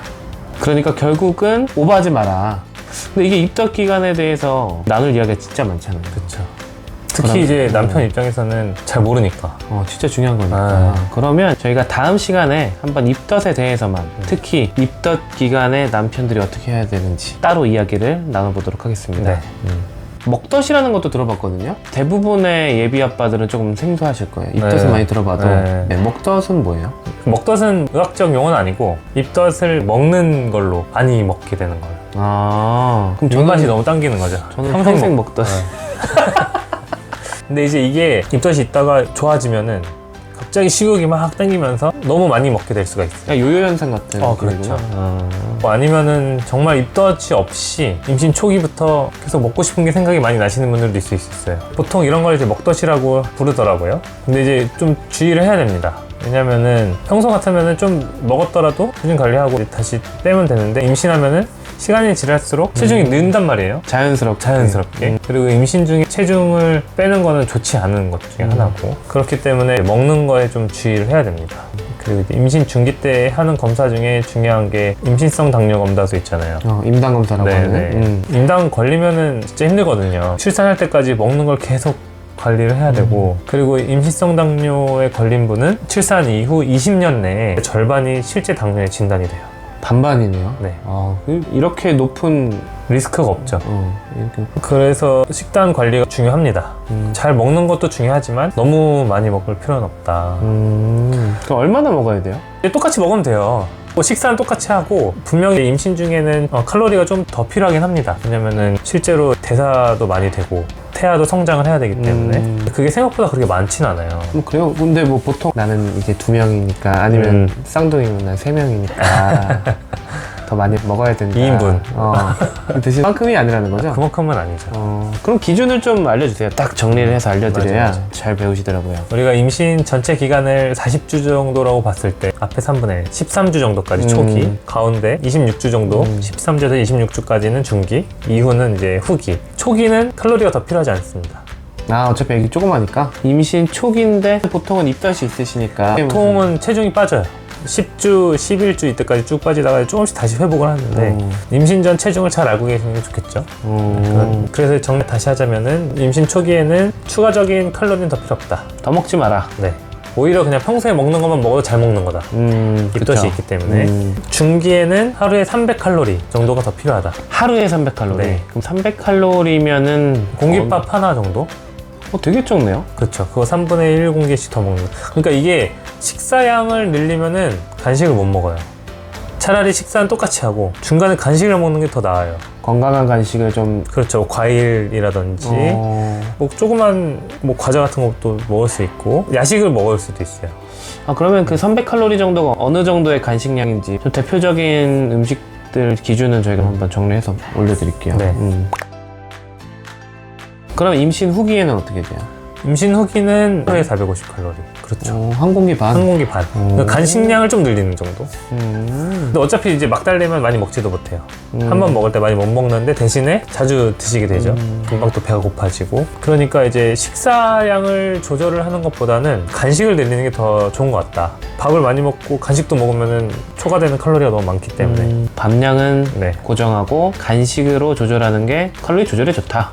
그래서 이제 이렇게 드시고 사실 체중도 중요하잖아요. 그쵸. 체중은 그래서 임신 초기는 비슷한 게 거의 차이가 없게. 근데 혹시 체중이 늘었다 그러면은 최대 2kg. 3달 동안 2kg. 네. 근데 이것도 임신 전 체중에 따라 또 달라요. 임신 전에 정상 체중인 분들, 혹시 비만이신 분들, 특히 이제 비만이신 분들은 안 늘어야겠죠. 임신 초기에는. 임신 초기에 너무 많이 늘어버리면 나중에 힘들어요. 그러니까 임신 초기에는 웬만하면 비슷하게. 만약에 늘었다면 1-2kg 정도. 임신 중기부터는 어쩔 수 없이 체중이 늡니다. 아기도 커지고 양수양도 늘고 그 다음에 이제 몸의 혈액량도 늘고 정상적으로 똑같이 먹어도 일주일에 200g 정도씩은 늘어요. 체중이. 그러니까 한 달에 거의 1kg죠. 가만히 800g. 네. 그래서 보통 산모분들한테 한 달에 2kg라고 말씀을 드려요. 한 달에 2kg보다 더 늘어졌다는 거는 아기가 그만큼 큰 게 아니라 아기는 요만큼 크고 엄마도 같이 이만큼 커진 거잖아요. 그렇죠. 살이 찐 거지. 그러니까 조절을 해야겠네요. 해야죠. 그 이제 후기 되면 정말 막달에는 체중이 금방금방 늘어요. 2주에 올 때 막 1kg씩 늘기도 해요. 그렇게 하면 한 달에 2kg가 되는 거잖아요. 그러니까 주의하자, 운동을 좀 하자. 그리고 먹는 거에 탄수화물 같은 거 좀 줄여보자. 잔소리를 하죠. 그러면은 임신 전과 아기 낳기 직전 체중은 총 몇 킬로 정도까지 그래서 조절하는 거예요? 이렇게 계산을 해보면은 최대 한 15kg 정도. 그러겠네. 근데 이게 되게 힘듭니다. 그래서 저는 임신 전 체중이 정상이신 분들은 20kg까지라고 말씀을 드리는 경우도 있어요. 근데 이제 체중이 너무 많이 늘면 이제 제왕절개율도 올라가게 되고 임신성 당뇨 리스크도 올라가고 혈압도 관리가 좀 힘들어질 수 있으니까. 그리고 15kg보다 더 찌는 거는 나중에 빼야 된다. 엄마 살이다. 그렇게 설명을 드리면 약간 경각심을 가지시는 것 같아요. 그거랑 똑같아요. 고3 쌀은 대학 들어가면 빠진다라는 게 거짓말인 것처럼 임신했을 때 15kg보다 더 찐 살들은 알아서 빠지는 게 아니라 빼야 된다. 빼야 된다. 육아하면서 살 빼는 거 쉽지 않잖아요. 안 돼, 잘 안 돼요. 정말 힘들어요. 진짜 힘들죠. 왠지 빠질 것 같지만 더 먹잖아. 잠도 잘 못 자지. 먹을 때 빨리 먹어야 되지. 나중에 이유식 하다 보면 애가 이유식 남기면 그것도 먹고 야식도 먹고 육퇴 후에도 맥주 한잔 해야 되고. 그러니까. 체중 관리가 중요한 것 중에 하나가 출산 후 임신 전 몸무게로 돌아가는 거. 왜냐면 이제 우리가 아기 낳고 끝이 아니라 평생 건강 관리를 해야 되잖아요. 이제는 식사를 골고루 평상시보다 더 오버하지 않게 먹는 거. 그게 중요한 건 알았는데 그래도 영양제는 챙겨 먹어야 되는 게 있잖아요. 꼭 필요한 영양제가 있죠. 정말 꼭 필요한 거 영양제 말고는 과잉을 오히려 조심해야 된다. 그럼 꼭 먹어야 되는 건 뭐예요? 꼭 먹어야 되는 거는 초기에는 엽산. 그렇죠. 엽산은 임신 전이나 전부터. 남자들도 먹으면 좋다고 하더라고요. 정자의 어떤 움직임이나 모양 이런 것도 좋아지게 한다고 하니까 엽산은 초기까지는 굉장히 중요한 거. 중기부터는 출산하고 나서까지 중요한 건 철분. 그렇죠. 산욕기까지도 계속 복용을 하시는 게 좋고 철분제는. 그리고 이제 비타민 D. 우리나라 사람들은 대부분이 결핍입니다. 저도 결핍이에요. 그렇게 맨날 테니스 치고 새까맣게 탔는데도. 그러니까. 그래서 산전 검사할 때 비타민 D도 같이 검사를 많이 해요. 복용을 하시면 좋고 용량은 시중에 나온 비타민제면 거의 다 충분하다. 그렇게 이제 세 가지가 중요하겠네요. 근데 이제 비타민 A는 또 기형 유발한다고 해서 맞아요. 그럼 비타민 A는 어느 정도까지 먹어도 되는 거예요? 이게 만 IU가 넘어가면은 기형아 발생률이 증가하기 시작합니다. 드셔야 되는 약들이 있으면은 계산을 해봐야겠네요. 네, 맞아요. 웬만하면은 영양제는 여러 개 안 먹는 게 좋아요. 그래서 뭘 먹어야 될지 잘 모르겠다. 아니면 추가로 먹어도 될지 잘 모르겠으면은 주치의 선생님이랑 상의하세요. 네, 뭐 이것저것 컨디션도 안 좋을 수도 있고 깜빡할 수도 있으니까 우리 예비 아빠들이 조금 매일 아침마다 하나씩 좀 챙겨주시는 게, 저는 진짜 다른 걸 잘한다고 못하지만 매일 아침 저희 슈니 엄마 영양제는 꼭 챙겨놓고 출근하거든요. 그런 노력은 하시는 게 좀 좋지 않을까 생각이 듭니다. 그러면은 제가 오늘 말씀해 주신 거를 잘 이해했는지 한번 정리를 해볼게요. 일단 먹지 말아야 될 거는 먹지 말고, 오버해서 많이 먹을 필요도 없고, 꼭 먹어야 되는 영양제는 먹고, 골고루 소화 잘 되는 거 먹자. 맞습니다. 그리고 드시고 싶은 거 있으면은 열심히 드세요. 나중에 아기 나면은 먹기 힘든 음식들 있잖아요. 맞아요. 뭐 여행 가서 먹을 수 있는 것라든가 화로구이 뭐 그런 거. 아기 나면은 하기 힘든 것들 즐기시기 바랍니다. 조산의 원인으로 밝혀진 것도 그래도 적진 않아요. 꽤 있고, 이 중에서도 우리가 충분히 예방을 할 수 있는 것들도 있습니다.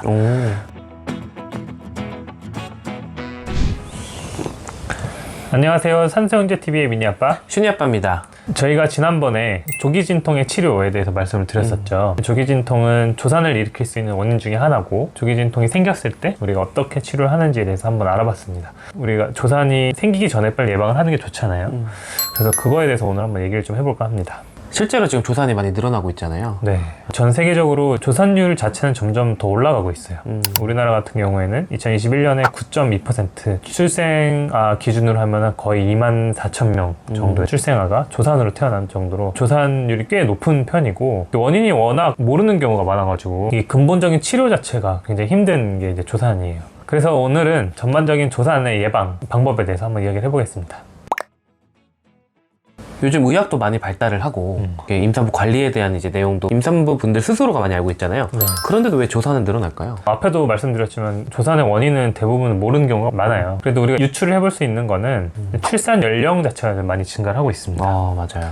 첫째 출산하는 평균 연령이 만 33세까지 많이 올라갔고, 보통 이제 35세 이상을 고령 산모라고 하는데, 고령 산모가 거의 35% 정도, 3분의 1이 넘는, 그렇게 이제 많이 증가를 하고 있습니다. 그리고 고령의 산모가 늘다 보니까 난임 환자도 같이 늘고, 그에 따라서 난임 치료를 통해서 생기는 다태아들이 또 많이 늘어나면서 다태아 조산의 원인 중에 하나가 되거든요. 그래서 이런 것들이 조산율을 높이는 중요한 원인이 되지 않나, 이렇게 생각을 하고 있습니다. 그럼 어떻게 보면 이거는 약간 정황적인 원인이고, 지금까지 의학적으로 밝혀진 조산의 원인은 어떤 것들이 있나요? 조산의 원인으로 밝혀진 것도 그래도 적진 않아요. 꽤 있고, 이 중에서도 우리가 충분히 예방을 할 수 있는 것들도 있습니다. 그 중에서 생활습관과 관련된 원인을 좀 말씀드려보면, 흡연도 조산을 일으킨다고 되어 있고, 산모의 치주질환, 치주질환이라고 하면 잇몸에 염증 같은 것들이 생기는 것들, 치주질환이랑 또 연관이 되어 있습니다. 그리고 체중이 너무 많이 나가거나 아니면 너무 적게 나가거나, 이것도 이제 조산의 원인이 될 수 있고. 그럼 이런 생활 습관이나 어떤 산모 자체 건강 상태에 관련된 게 해결이 된다면 조산을 예방할 수 있는 여지가 있겠네요? 네, 맞습니다. 그래서 흡연을 하시는 분 같은 경우에는 임신 준비할 때 금연을 하시는 게 좋고, 당연히 남편분도 간접 흡연도 문제가 될 수 있기 때문에 남편분도 금연을 하시는 게 좋겠어요. 함께 사는 가족들이 있다면 모든 가족들이 다 금연을 하시는 게 좋겠어요. 그리고 저희가 지난번에 이제 임신 전에 산전 검사가 중요하다고 말씀드린 적 있잖아요.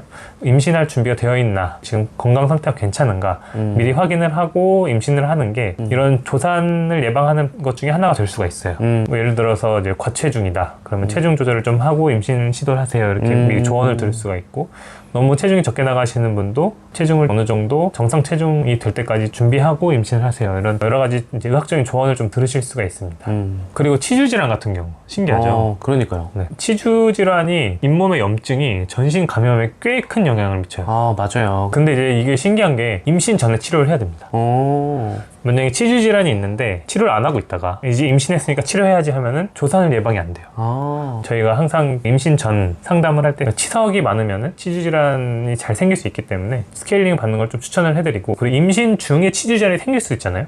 임신을 했더라도 스케일링을 좀 열심히 받으시라고 말씀을 드려요. 임신하면은 왠지 치과를 가면 안 될 것 같다는 생각을 많이 하실 텐데 오히려 치과를 더 잘 가셔야 됩니다. 그렇구나. 그런데 산모분이 과체중이면 임신성 당뇨라든지 이런 합병증이 생길 수 있잖아요. 맞아요. 이런 것도 조산이랑 연관이 있나요? 충분히 있습니다. 임신하고 나서 체중 관리도 중요하잖아요. 임신 전 체중도 중요하지만 임신하고 급격하게 체중이 많이 는다던가 그러면은 임신과 관련된 합병증이 생길 수가 있습니다.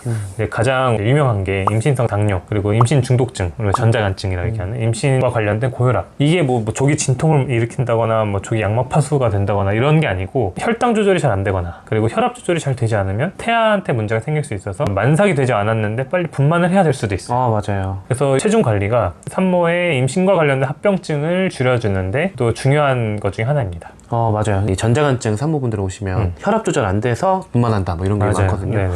전자간증 같은 경우는 태반의 기능이 좀 떨어질 수가 있어요. 맞아요. 태반의 기능이 떨어지면은 태아가 잘 못 큰다거나 아니면 양수가 좀 부족하거나 여러 가지 문제가 생길 수 있어서 그것 때문에도 빨리 분만을 해야 될 수가 있습니다. 그래서 저희가 항상 말씀드리는 게 산모 건강에 아기가 건강하다. 맞아요. 산모분이 이제 적절한 체중을 유지하고 그러려면 먹는 것도 중요하지만 운동도 꾸준히 열심히 하시는 게 좋고 임신 중독증, 전자간증에 대한 내용은 저희가 영상을 따로 만든 게 있으니까 이 영상 보시면 더 자세하게 아실 수 있습니다. 네. 그리고 제가 조산 아이들을 많이 받으니까 그 보면은 산모분이 양막이 파소가 돼가지고 그렇죠. 그런 경우도 있고 네. 그리고 지난번 저희가 조산의 원인에 대한 영상에서 말씀드렸던 게 양수 안에 감염이 있는 경우에도 조산이 일어날 수 있다고 그랬잖아요. 맞아요. 원래 이제 저희가 산모분들께 설명을 드릴 때 양수는 세상에서 가장 깨끗한 물이다 이렇게 설명을 드려요. 왜냐하면 자녀를 품고 있는 물이니까 거기서 아이가 영양분도 섭취하고 이제 살아가는 환경이고 심지어 그 양수가 감염을 예방하는 역할까지도 합니다. 그런데 거기에 세균이나 바이러스가 들어가서 양수 내 감염이 생기는 경우가 있어요. 그러면 우리 몸에서 이 균 덩어리를 빨리 배출하려고 양수가 터지거나 조기진통이 생기는 경우가 있습니다. 그래서 지난번 조기진통 치료 때 말씀드렸던 것처럼 조기진통으로 왔을 때 감염이 있지 않은지 확인을 하는 것도 감염이 해결이 되면 진통이 좀 좋아질 수 있으니까. 근데 이제 진통이 생기기 전에 양수가 터지는 경우가 있는데 진통이 있을 때 양수가 터지는 거랑 진통 없이 양수가 터지는 거랑은 조금 다릅니다. 진통이 생겨서 양수가 터지는 건 물리적으로 압력이 올라가니까 우리가 풍선이 터지는 것처럼 그렇게 이제 양막이 터지는 건데 진통 없이 양수가 터지는 건 우리가 조기 양막 파수라고 해요. 네. 근데 요거는 이제 언제든지 생길 수가 있어요. 만삭 때 생길 수가 있고 만삭 전에 생길 수가 있는데 만삭 전 조기 양막 파수 그러니까 줄여서 이제 PPR이라고 얘기를 하죠. 이런 이제 만삭 전 조기 양막 파수가 생겼을 때 양수내 감염이 있는 경우가 꽤 있다. 그리고 거꾸로 이렇게 양수가 터졌을 때 아무래도 양막이 터졌으니까 우리가 이게 보호하던 막이 터져버렸으니까 감염이 생길 수가 있다. 이렇게 말씀을 드립니다. 그 보호막 역할을 하는 게 없어지니까 양막 파수가 18시간 이상 지나면 저희도 이렇게 태어났을 때 감염이 있는지 더 열심히 검사를 하기도 하고 항생제를 투여하는 경우도 있거든요. 우리 몸에서 균과 싸우면서 생기는 여러 가지 면역 물질들이 양막을 얇게 하고 터지게 만들거나 아니면 진통을 일으키게 어떻게 보면 되게 우리 몸을 보호하기 위한 장치인데 그것 때문에 아이가 태어날 수가 있는 거죠. 그래서 이런 양수내 감염 그럼 왜 생기냐? 크게 3가지 감염 루트가 있어요. 하나는 산모 자체, 그러니까 우리 흔히 이제 폐혈증이라고 하죠. 산모 자체에 균이 막 자라고 있어서 그 균이 양수까지 들어가는 경우. 그렇죠. 폐혈증이라고 하면 혈액에 세균이 들어있는 거여서 전신 어디든 갈 수 있거든요. 전신 감염 같은 경우죠. 그냥 감기 이런 게 아니고 두 번째 경로는 자궁이 있으면은 나팔관이 있고 난소가 있죠. 복강내에 있는 균이 나팔관을 통해서 자궁으로 들어가는 경우가 있어요. 이 복강내 감염이라는 게 배 안쪽에 염증 생기는 그렇죠. 건데 네. 이게 뭐 단순 장염이 아니라 장 바깥에 감염이 생기는 건데 이게 되게 많이 생기는 경우가 맹장염 터졌을 때잖아요. 그렇죠. 그래서 임산부분들 맹장염 걸리면 수술을 하는군요. 네, 맞아요. 산모 같은 경우는 맹장염, 충수돌기염이 생겼을 때 더 적극적으로 수술합니다. 임신 중여도 전신 마취해서 수술을 하고 얘기한 대로 복강내 감염이 안으로 들어올 수도 있지만 폐혈증으로도 잘 가요. 그래서 사망률이 꽤 높습니다. 산모 같은 경우는 MRI 촬영을 해가지고 맹장염인지 아닌지 확인을 하고 필요하면 수술을 합니다. 그리고 3번째 경로는 질에 있는 세균이 자궁 경부를 통해서 양수 안으로 들어가게 되는 거죠. 그래서 질염이 생겼을 때 질염 치료를 잘 해야 된다는 말씀을 드렸죠. 이게 가장 흔해요. 3번째가. 그래서 질염 증상이 있고 검사를 했을 때 균이 나왔다 그러면 임신 중이라도 항생제 복용을 잘 하셔야 돼요. 근데 그렇다고 이게 걱정이 돼서 증상도 없는데 막 검사하고 할 필요까지는 없어요. 네. 이래서 산부인과 검진도 주기적으로 받고 산전진찰을 잘 받아야 되는 게 또 좋은 것 같은 게 이런 검사를 정기검진이나 아니면 산전진찰 때 해주시잖아요. 그렇기 때문에 평소에 산부인과랑 좀 친하게 지내시는 것도 굉장히 좋을 것 같아요. 맞아요. 저희가 지난번에 조기진통 치료 영상에서 조기진통의 치료는 아니지만 산모분들이 많이 궁금해하시는 수술이 있다고 그랬잖아요. 네. 이름이 특이한 맥도날드 수술. PPL이 아닙니다. 이거는 조기진통 치료라기보다는 조산을 예방하는 거고 이거는 수술이에요. 수술이다 보니까 꼭 필요한 경우에만 하게 됩니다. 이건 어느 분들에게 시행을 하는 거예요? 이제 자궁경관 무력증, 자궁경부 무력증, IIOC라고 이야기하는 경우에 조산을 예방하기 위해서 이런 수술을 시행을 하는데 이 자궁경부 무력증 자체가 진단이 되게 어려워요. 진단 기준은 뭐냐면 이전 임신 때 28주 이전에 진통 없이 분만을 한 경우. 진통이 없는데 아기가 나왔다는 거는 자궁 경부가 밑에서 이렇게 잡아줘야 되는 건데 진통이 생겨도 원래는 잘 열리지가 않거든요. 근데 진통이 없는데도 얘가 풀려 풀려버린 거예요. 그래서 아이가 그냥 분만이 되는 경우가 있습니다. 근데 보통 이러면은 병원에서 이제 충분히 설명을 해드리고 다음 임신 때는 꼭 수술을 하셔야 됩니다 이렇게 말씀을 드리는데, 이렇게 진통 없이 분만을 했던 경우도 있고 운이 좋게 좀 빨리 발견이 되는 경우도 있어요. 우리가 초음파를 통해서 자궁경부 길이가 갑자기 짧아진다. 근데 이제 이게 조기 진통이 있는데 짧아진 거랑 진통이 없는데도 짧아진 거랑 얘기가 조금 달라요. 저희가 지난번 조기 진통의 정의를 말씀드릴 때 진통도 있어야 되지만 자궁경부에 변화가 있어야 된다고 말씀드렸는데, 맞아요. 진통 없이 변화가 오는 경우. 네, 그럴 때는 우리가 이제 자궁경부 무력증이라고 생각을 하고 수술을 하게 됩니다. 근데 만약에 조기 진통이 있는데 자궁경부가 짧아진다. 그럼 그때는 수술을 하진 않아요. 왜냐면 조기 진통 때문에 생긴 거라 조기 진통이 해결이 돼야 되는 거고, 조기 진통이 있을 때 자궁경부 원형 묶음술, 맥도날드 수술이나 뭐 슈로드카 이런 수술을 하게 되면은 찢어질 수가 있어요. 묶어있는 부분이. 오히려 출혈만 더 생기고 근본적인 원인 해결이 안 되기 때문에 말 그대로 이제 자궁경부 무력증이라는 게 자궁경부가 힘이 없다. 받쳐주지 못하고 있다. 그래서 묶어주면은 실로 대신 잡아주고 있는 거기 때문에 그럴 때는 이제 우리가 수술을 하게 됩니다. 그러니까 억지로 위에서 누르는 게 없다면은 자연스럽게 나오는 걸 막아줄 수는 있지만 위에서 막 누르는 게 있다고 하면 오히려 밑에가 터질 수도 있고 안 좋을 수 있으니까 수술을 그럴 땐 하지 않는다.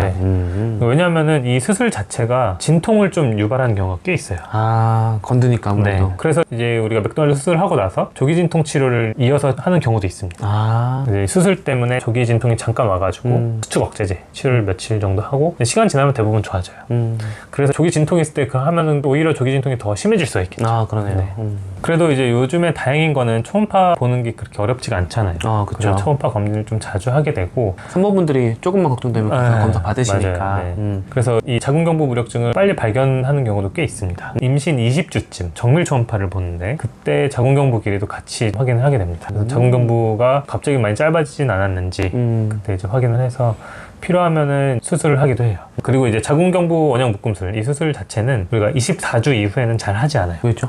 왜냐면 그때는 만약에 수술을 해서 양수가 터지거나 진통이 생기면 태어날 수가 있기 때문에. 요즘에는 23주까지도 살리기도 하는데 24주로 간단하게 말씀을 드리면은, 예를 들어서 22주에 자궁경부 무력증을 진단을 받았어요. 그러면은 우리가 24주가 돼야 이게 살잖아요. 2주를 끌어야 돼. 그럼 그럴 때는 맥도날드 수술도 하고 여러 가지 적극적으로 치료를 해서 어떻게든 24주까지 버티려고 해요. 근데 24주가 넘어가는 순간은 좀 조심해야 돼. 자궁경부 원형 묶음술을 했어, 24주에. 근데 얘가 36주까지 가만히 냅둬도 갔을 때인데 괜히 수술을 해가지고 오히려 조기 진통이 생겨버리면은 그때 태어나야 될 수도 있어요. 그래서 24주 이후에는 잘 하진 않습니다. 물론 이제 의사 선생님들의 소견에 따라서 24주 이후에 하는 경우도 있긴 하지만 교과서적으로는 24주 이후에는 하지 않는다고 되어 있어요. 그리고 이전 임신 때 자궁경부 무력증으로 출산을 하신 분은 14주 이후에 수술을 합니다. 보통 14주, 15주 이때쯤에. 크게 두 가지 이유가 있는데, 임신 13주까지가 임신 초기잖아요. 임신 초기에 자연유산 확률이 꽤 높아요. 그래서 한 9주, 10주 이때쯤에 자궁경부를 묶었다. 근데 만약에 자연유산이 됐어. 이걸 다시 또 풀러야 되고 또 문제가 또 생길 수가 있고, 그 다음에 11주나 12주쯤에 다운 증후군 선별 검사를 하죠. 목 투명대 두께를 재는 검사를 하죠.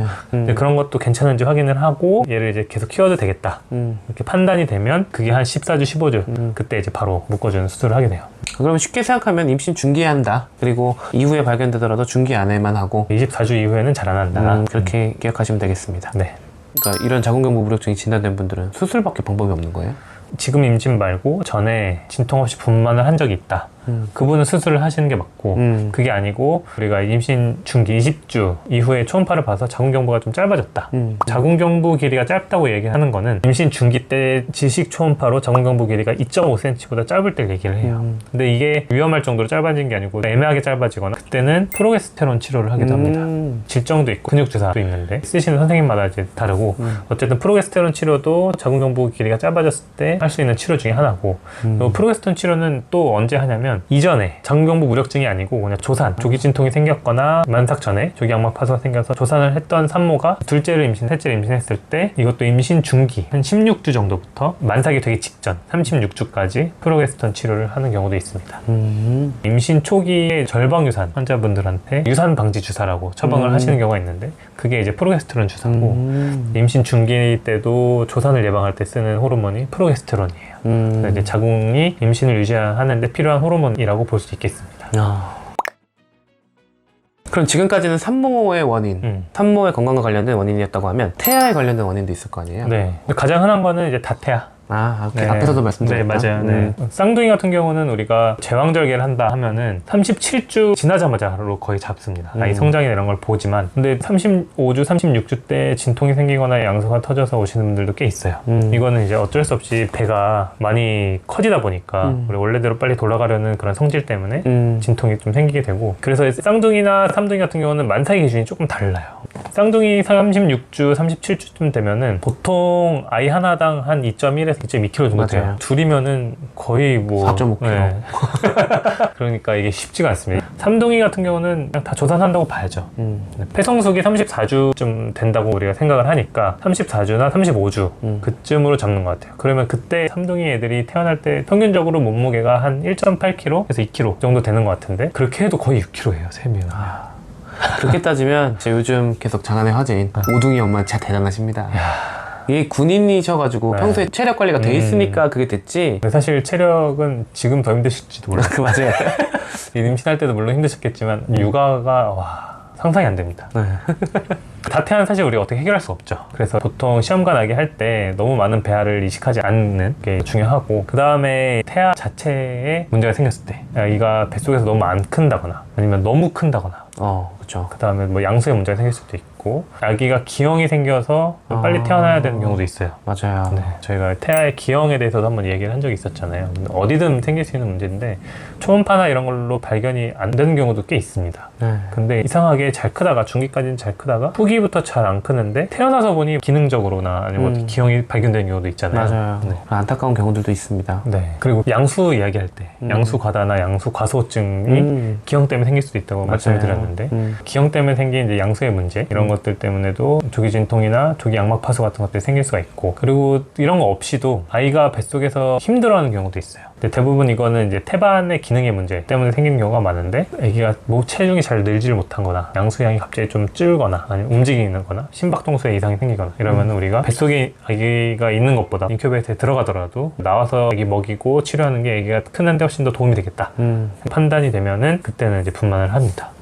탯줄에 혈류 속도가 떨어지는 경우도 좀 맞아요. 네네. 그 탯줄의 혈류 속도가 떨어진다는 거는 태반 기능이 떨어졌을 때 나타날 수 있는 마지막 반응 정도 되는 거예요. 태반 기능이 이제는 나와야 될 것 같다 라고 우리가 마지막으로 거의 보는 게 이제 탯줄의 혈류 속도죠. 그럼 지금까지는 조산 예방에 도움이 되는 것들을 말씀해 주셨는데 한간에 알려진 것들 중에 실제로 도움이 안 되는 것들도 있을 거 아니에요? 있죠. 일단은 안정을 취하라, 이런 얘기를 많이 하죠. 이거는 조산에 전혀 도움이 되지 않습니다. 근데 좀 오해를 하시는 게, 조기 진통이 이미 생겨거나 만삭 전에 조기 양막 파수 있으신 분들, 그러니까 지금 치료를 받고 있으신 분들은 안정을 취하셔야 됩니다. 근데 그게 아니고 걱정이 돼가지고 나는 조산이 될 것 같아 왠지, 그래서 막 집에서 움직이지도 않고 가만히 누워있는 거는 오히려 합병증만 더 키울 수가 있습니다.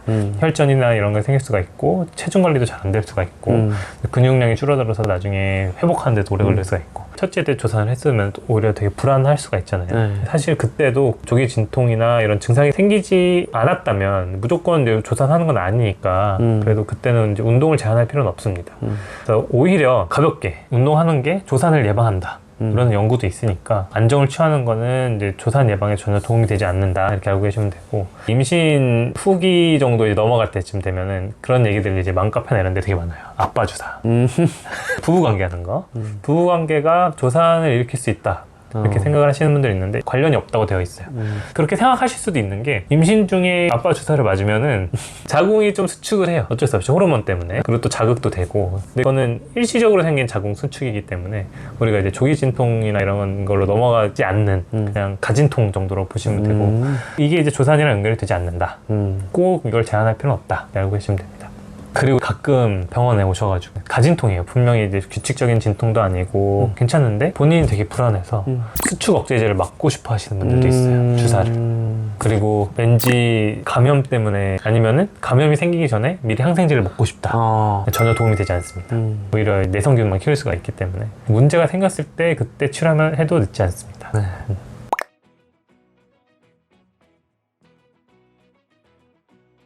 오늘 이렇게 조산의 원인들을 다양하게 알아보고 거기에 따른 예방 방법들을 좀 알아봤잖아요. 근데 정말 복잡하긴 한데 그래도 한 가지 좋은 거는 이게 예방이 가능하다라는 점인 것 같아요. 네. 뭐 100% 우리가 예방할 수 있으면 참 좋겠지만 우리가 조산의 원인을 모르는 부분이 지금 훨씬 더 많고 치료도 어려운 건 사실이에요. 대신에 그래도 조금이나마 우리가 예방할 수 있는 방법이 있다면 아주 작은 조산의 위험성이라도 줄이는 것도 큰 의미가 있겠다 생각을 하고 있습니다. 저는 오늘 촬영하면서 꼭 느꼈던 게 산전진찰을 꼭 잘 받고 임신 중 검진을 꾸준히 잘 받으시면서 주치의 선생님하고 상의를 계속 잘 하는 게 좋은 것 같아요. 네, 맞습니다. 산모가 건강해야 아기도 건강합니다. 아기들도 건강한 엄마를 원해요.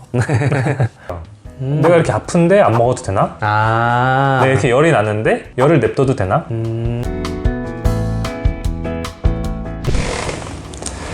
안녕하세요. 산수영재TV의 미니아빠 슌이 아빠입니다. 지난번에 아이들 감기에 대해서 진료실에서 어떻게 이야기하면 좋을지에 대해 얘기를 했죠. 근데 아이들뿐만 아니고 요즘 성인분들도 감기 되게 많이 걸리잖아요. 맞아요. 마스크 해제되고 환절기 이제 겹치면서 요즘에 많이 힘드신 것 같은데 산모분들도 감기 걸렸을 때 진료실도 많이 오시거든요. 맞아요. 되게 걱정은 많이 하시는데 사실 약 드시기는 또 되게 무서워하시잖아요. 맞아요. 아파도 걱정, 약 먹자니 걱정. 또 감기 걸렸을 때마다 산부인과 가서 진료하기도 좀 어려운 경우가 많이 있거든요. 뭐 예를 들어서 대학병원을 다니시는 분들이거나 아니면 좀 거리가 먼 데를 다니시는 분들은 가까운 뭐 내과나 이런 데 진료를 보게 되는데 그런 내과나 이비인후과에서 처방을 잘 안 해주는 경우도 있고 약을 처방을 해줬어도 괜히 좀 찝찝해서 못 드시는 경우도 있어요. 맞아요. 그래서 정말 감기 걸렸을 때 약을 먹어도 괜찮은지 약을 처방받았으면은 어떻게 먹어야 되는지 이런 거에 대해서 좀 말씀을 드리려고 합니다. 네. 저희가 지난번에 아이들 감기 걸렸을 때 영상 찍으면서 소아과 의사는 뭐가 궁금하냐 얘기를 했잖아요. 네. 그럼 산부인과 의사는 산모분이 감기 걸렸을 때 어떤 게 궁금해요? 일단은 소아과랑 비슷해요. 감기든 어떤 감염성 질환에 걸렸을 때 가장 궁금한 게 열이 나냐 맞아요. 그리고 열이 나면 얼마나 나냐 이게 궁금한데 특히 임신 중에는 고열이 날 경우에는 아기한테도 안 좋을 수가 있거든요. 맞아요. 그래서 발열을 동반했나 그리고 열이 나면 얼마나 났나 이게 제일 궁금하고 배도 같이 아프신 분들도 있거든요. 실제로 조기 수축이 오는 경우도 있고 조기 수축과 상관없이 다른 복통이 오시는 분들도 있어서 복통이 같이 동반이 됐나 그것도 궁금하고 뭐 기침을 하거나 재채기 하는 것 때문에 배에 힘이 들어가서 그 불편한 건 없는지 그런 것도 이제 같이 궁금합니다. 그러니까 뭔가 비슷하긴 한데 포커스가 조금씩 다르네요. 똑같이 열이 나는 게 궁금하더라도 그게 태아한테 영향을 끼칠 수 있다는 게 또 중요한 포인트고 또 기침가래가 궁금하긴 하지만 그것 때문에 배가 아프진 않는지 그것도 중요한 포인트니까 이래서 감기 걸려도 산부인과를 가시는구나 이런 생각이 듭니다. 맞아요. 특히 이제 열이 소아랑 조금 더 다른 게 소아는 애가 안 처지고 잘 논다면 열이 좀 있더라도 해열제를 조금 보류할 수 있잖아요. 네네. 근데 임신 중에는 열이 이제 오르기 시작하는 것 같으면 빨리 해열제를 먹는 게 좋거든요. 그런 거에서 조금 차이는 있는 것 같아요.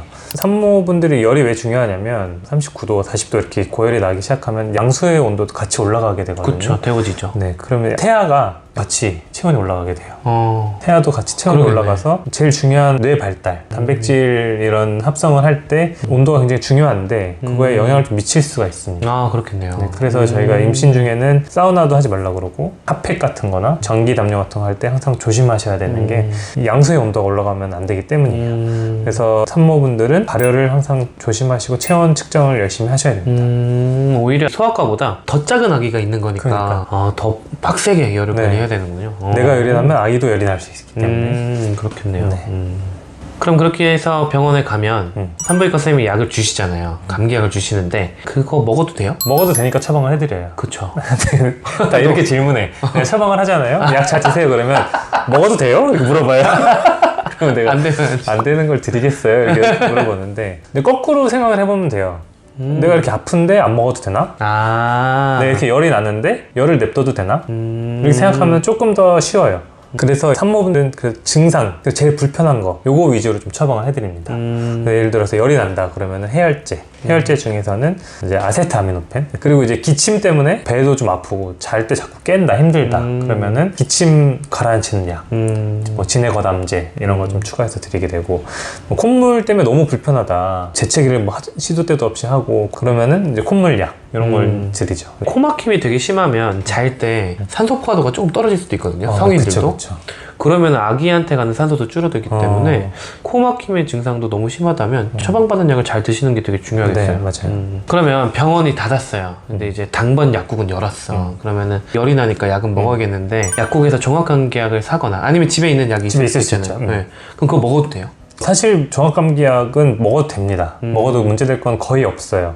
왜냐하면 이제 종합감기약, 우리가 일반 의약품이라고 하죠. 일반 의약품에 들어가는 약들은 위험한 성분이 들어간 약은 별로 없어요. 그런 거 허가 안 해주죠. 그죠. 허가도 안 되고 용량도 좀 적고. 맞아. 그래서 태아한테 문제가 되는 경우는 거의 없습니다. 종합감기약은 원래 임신 중에는 거의 안 드세요. 근데 언제 많이 드시냐면 임신인 줄 몰랐을 때. 임신인 줄 모르고 집에 있는 종합감기약을 먹었다. 근데 임신을 확인했어. 병원에 와서 임신인 줄 모르고 종합감기약을 먹었는데 괜찮나요? 이런 질문 제일 많이 하세요. 사실은 크게 문제는 없습니다. 임신인 줄 알고 먹었어도 크게 상관은 없어요. 근데 한두 번 먹는 건 괜찮은데 장기간 먹었을 때 조금 주의해야 될 거는 간혹 카페인이 들어있는 종합감기약이 있습니다. 종합감기약에는 1세대 항히스타민제가 들어가는데 1세대 항히스타민제는 너무 졸려요. 우리가 이거 졸린 약이에요 하고 처방하는 게 그거예요. 네. 1세대 항히스타민제는 안전합니다. 임신 중에 복용하셔도. 왜냐면 이게 이제 입던 약에도 들어가는 그런 거라서. 어쨌든 그게 졸린 거를 좀 방지하기 위해서 카페인이 좀 들어가는 것 같아요. 그래서 카페인이 근데 생각보다 양이 꽤 많습니다.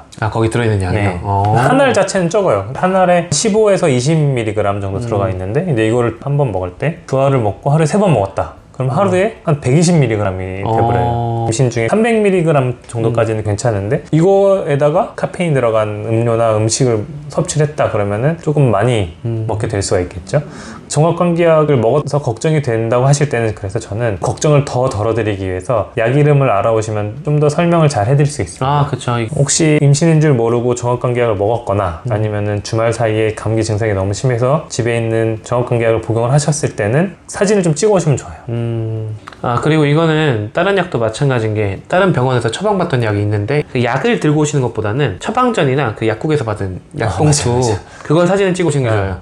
왜냐면 알약 들고 와봤자 저희가 그거 보자마자 알 수 없어요. 임신을 확인했는데 지금 먹는 약이 괜찮은지 확인하시려면 약 이름이 적힌 거 그 자료를 가져오시는 게 좋습니다. 맞아요. 요즘엔 약봉투에 다 적혀 있으니까. 그렇죠. 네, 그거 가져오세요. 네. 근데 요즘 간간히 독감 환자가 계속 나오긴 하더라고요. 근데 산모분들 중에 독감에 걸렸는데 약을 안 드시려고 하시는 분들이 계실 것 같아요. 많죠. 근데 그거 드셔도 되는 거예요? 일단 항바이러스제들 특히 이제 코로나 때 또 많이 나왔죠. 네네. 독감에는 뭐 타미플루 약을 많이 쓰게 되고 그런 항바이러스제 이름 자체가 뭔가 세 보여. 무서워. 무슨 미르. 근데 사실은 임신 중에는 바이러스 감염에 굉장히 취약합니다. 건강한 성인분들은 독감에 걸려도 사실 좀 많이 아프긴 하지만 저절로 좋아지는 경우가 많아요. 근데 임신 중에는 독감에 걸리면 폐렴으로 넘어가는 경우도 꽤 있고 폐렴으로 넘어갔을 때는 산모도 그렇고 태아도 그렇고 치사율이 꽤 됩니다. 그렇기 때문에 교과서에는 어떻게 나와 있냐면 임신 중에 독감에 걸린 사람이랑 접촉만 해도 예방적으로 먹으라고 나와요. 그 말은 항바이러스제를 먹어서 안 걸리거나 걸렸어도 증상이 없는 게 훨씬 더 이득이다. 그러니까 안전하다는 뜻입니다. 만약에 처방을 받으셨다면은 처방받은 대로 잘 드셔야 되고 집에서 너무 오래 참으면 안 돼요. 맞아요. 이게 발열이 생기고 나서 이틀 안에 복용을 시작을 해야 효과가 있어요. 이게 또 너무 지나서 막 3, 4일 지나고 나서 항바이러스제를 먹어도 사실 큰 효과가 없을 수가 있습니다. 그런 의미로 약간 예방적으로 복용하라는 것도 있습니다. 그래서 항바이러스제는 만약에 처방받으셨다면 용법대로 잘 복용을 하셔야 된다 이렇게 말씀을 드립니다.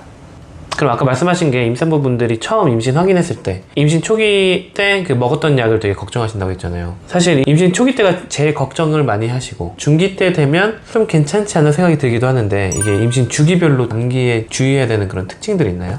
네, 있죠. 특히 이제 임신 8주에서 한 13주 이 사이가 가장 중요한 시기예요. 왜냐면 이때는 모든 장기들이 만들어질 시기예요. 뭐 심장도 만들어지고 두뇌도 만들어지고 이때를 우리가 발생을 한다고 얘기를 하죠. 그 이후는 사실 그 만들어진 것들이 커지는 시기. 그래서 이때 만약에 문제가 생기면은 정말 기형이나 다른 심각한 문제가 생길 수 있어요. 그래서 이때는 이제 웬만하면은 약을 잘 처방하지는 않지만 만약에 열이 난다. 그게 더 안 좋을 수 있어요. 두뇌나 심장 같은 것들이 만들어져야 되는데 열이 난다 그러면은 그 발생에 문제가 생길 수 있어서 그쵸. 이때는 오히려 더 적극적으로 좀 더 치료를 해야 된다. 무조건 참아야 되는 시기는 아니다. 그리고 임신 중기부터는 약 처방할 때 크게 부담이 없습니다. 웬만한 약을 거의 다 복용하셔도 되고, 왜냐하면 중기쯤 되면 웬만한 장기들은 거의 다 생겼어요. 그리고 항암 치료도 할 수 있는 시기이기 때문에 웬만한 약들은 대부분 괜찮습니다. 그 항암제도 되는데 감기약이 안 될 거는 크게 걱정은 안 하셔도 되고, 불편한 증상이 있거나 열이 난다 그러면 약을 잘 드시는 게 좋습니다. 그럼 임신 후기는 더 괜찮은 거 아니에요? 임신 후기는 사실 뭐 이미 태어난 애들도 있을 수 있어요. 네. 조금 미르면은 뭐 신생아 주안자실 이런 데서도 우리가 필요하면 약 주잖아요. 얘기할 그쵸. 때. 엄마한테는 굉장히 좋은 필터라고 할 수 있는 태반도 있고 하니까 웬만한 약은 다 먹어도 되는데, 출산에 임박했을 때 열 나면은 조금 곤란할 수가 있어요. 입원을 바로 못 할 수도 있어. 아, 맞아. 저는 이걸 언제 느꼈냐면, 민희 동생 임신 중에 그때가 38주 정도였었는데 갑자기 양서가 터져가지고 들쥐어서 급하게 갔어요, 병원에. 병원에 들어가려고 하는데 37.8도인가 그랬어. 못 들어갔어. 코로나 검사라고? 코로나 검사 막 시간 막 6시간 막 걸리는데 그 검사 결과를 봐야 되는 거예요. 그리고 또 출산하고 나서도 열이 났었어가지고 아기를 또 못 봤어요. 그런 문제가 또 있더라고요. 요새는 조금 완화되긴 했겠지만 그래도 개인 병원이나 대학병원이 아닌 경우에는 발열이 있다면은 분만을 못 할 수도 있어요. 병원마다 좀씩 다르긴 하겠지만, 이때는 감기 걸리는 것 자체는 큰 문제는 안 되겠지만 분만할 때 좀 힘들 수가 있다. 그래서 예방을 좀 잘해야 된다. 근데 이거는 임산부뿐만 아니고 예비 아빠분들, 그쵸. 네, 옮길 수가 있으니까 어디 놀러 다니면 안 되겠네. 그럼 모두가 아기가 나올 때를 대비해가지고 건강관리를 잘 해주셔야 됩니다. 그러면 산모분이 감기 진료를 하러 병원에 갔어요. 그러면은 산부인과 의사 입장에서 이 얘기는 좀 해줬으면 좋겠다. 추가적인 내용. 추가적인 내용, 열 나는지 이런 건 당연히 물어볼 겁니다. 기침이 너무 심한데 기침약을 받기 싫어가지고 얘기 안 하시는 경우도 있어요. 처방을 할까봐. 근데 만약에 기침이 너무 심해서 배가 좀 아프고 잘 못 자고 막 한두 시간마다 계속 깬다 그러면은 그때는 좀 얘기하셔가지고 필요하면 약을 좀 처방 받으시는 게 좋습니다. 그래서 열 나는 거를 되게 중요하다고 말씀드렸지만 다른 동반 증상도 그거 못지않게 중요할 수가 있다. 그래서 그런 다른 동반 증상 때문에 불편한 게 있으면은 다 얘기를 하시는 게 좋을 것 같아요. 그리고 감기 때문에 내과나 이비인후과에 가셔서 약을 처방 받으셨어도 복용하셔도 괜찮습니다. 그 선생님들도 임신 중에 복용할 수 있는 약들을 다 알고 계시기 때문에 약을 꼭 처방 받은 대로 잘 복용을 하시고, 그리고 나중에 처방 받은 약 봉투를 가지고 산부인과 진료 볼 때 가져가셔서 이 약을 먹었다 알려주시면 될 것 같아요. 만약에 감기 증상이 너무 심해가지고 밥을 잘 못 드신다, 물 마시기도 좀 힘들다, 그런 게 있으시면은 그것도 얘기를 좀 하셔야 돼요. 저희가 안 그래도 수분 섭취량이 평상시보다 더 많이 늘어난다 했잖아요. 맞아요. 임신하시면. 근데 평소보다 더 못 먹는다라고 하면 그건 꼭 말씀을 하셔야겠네요. 필요하면 수액 맞거나 하셔야겠네요. 네. 아까 말씀드린 것처럼 독감 환자를 접촉했을 때 예방적으로 약을 먹어야 된다 했잖아요. 그래서 혹시 뭐 남편이나 집에 아이가 있다면 같이 아픈 사람은 없는지, 혹시 뭐 다른 증상 때문에 치료받고 있는 사람은 없는지, 이런 걸 좀 같이 얘기해 주시면 좋습니다. 그래서 정리를 하자면 웬만한 감기약은 임신 중에 복용해도 괜찮다. 대신에 안 걸리는 게 제일 중요하니까 개인위생, 특히 주위 가족분들, 다른 가족분들도 같이 안 걸리도록 개인위생을 철저히 잘 지켜주시면 좋겠고, 혹시 집에 아이가 있다면 그게 좀 힘들 수 있잖아요. 그때 소아과 가셔가지고 같이 진료 보고 하시면 도움을 많이 받으실 수 있을 것 같습니다. 오늘 말씀 들어보니까 감기약 먹기 싫어서 이걸 내가 좀 참아야지 라고 생각했다가 생각보다 우리 뱃속에 있는 아기한테 안 좋을 수 있는 경우도 있기 때문에 너무 참는 것만이 능사는 아닌 것 같아요. 맞아요. 그래서 필요한 진료는 꼭 받으시고 안전한 약들만 주시니까 그런 것들 복용하시면서 엄마 몸뿐만 아니라 아기까지 같이 건강해야 되는 거니까 맞아요. 두 사람의 건강 잘 지키셨으면 좋겠습니다. 네. 엄마가 건강해야 태아도 건강합니다. 네. 오늘도 저희 영상 시청해주셔서 감사드립니다. 임신 중에 안 그래도 힘드신데 환절기에 감기 안 걸리도록 주의하시고 감기 빨리 나으시기 바랍니다. 화이팅! 너무 좋네. 너무 여유가 되신다. 너무 좋네요. 생각만 해도 기쁘네요. 출산율 올라갈 것 같아.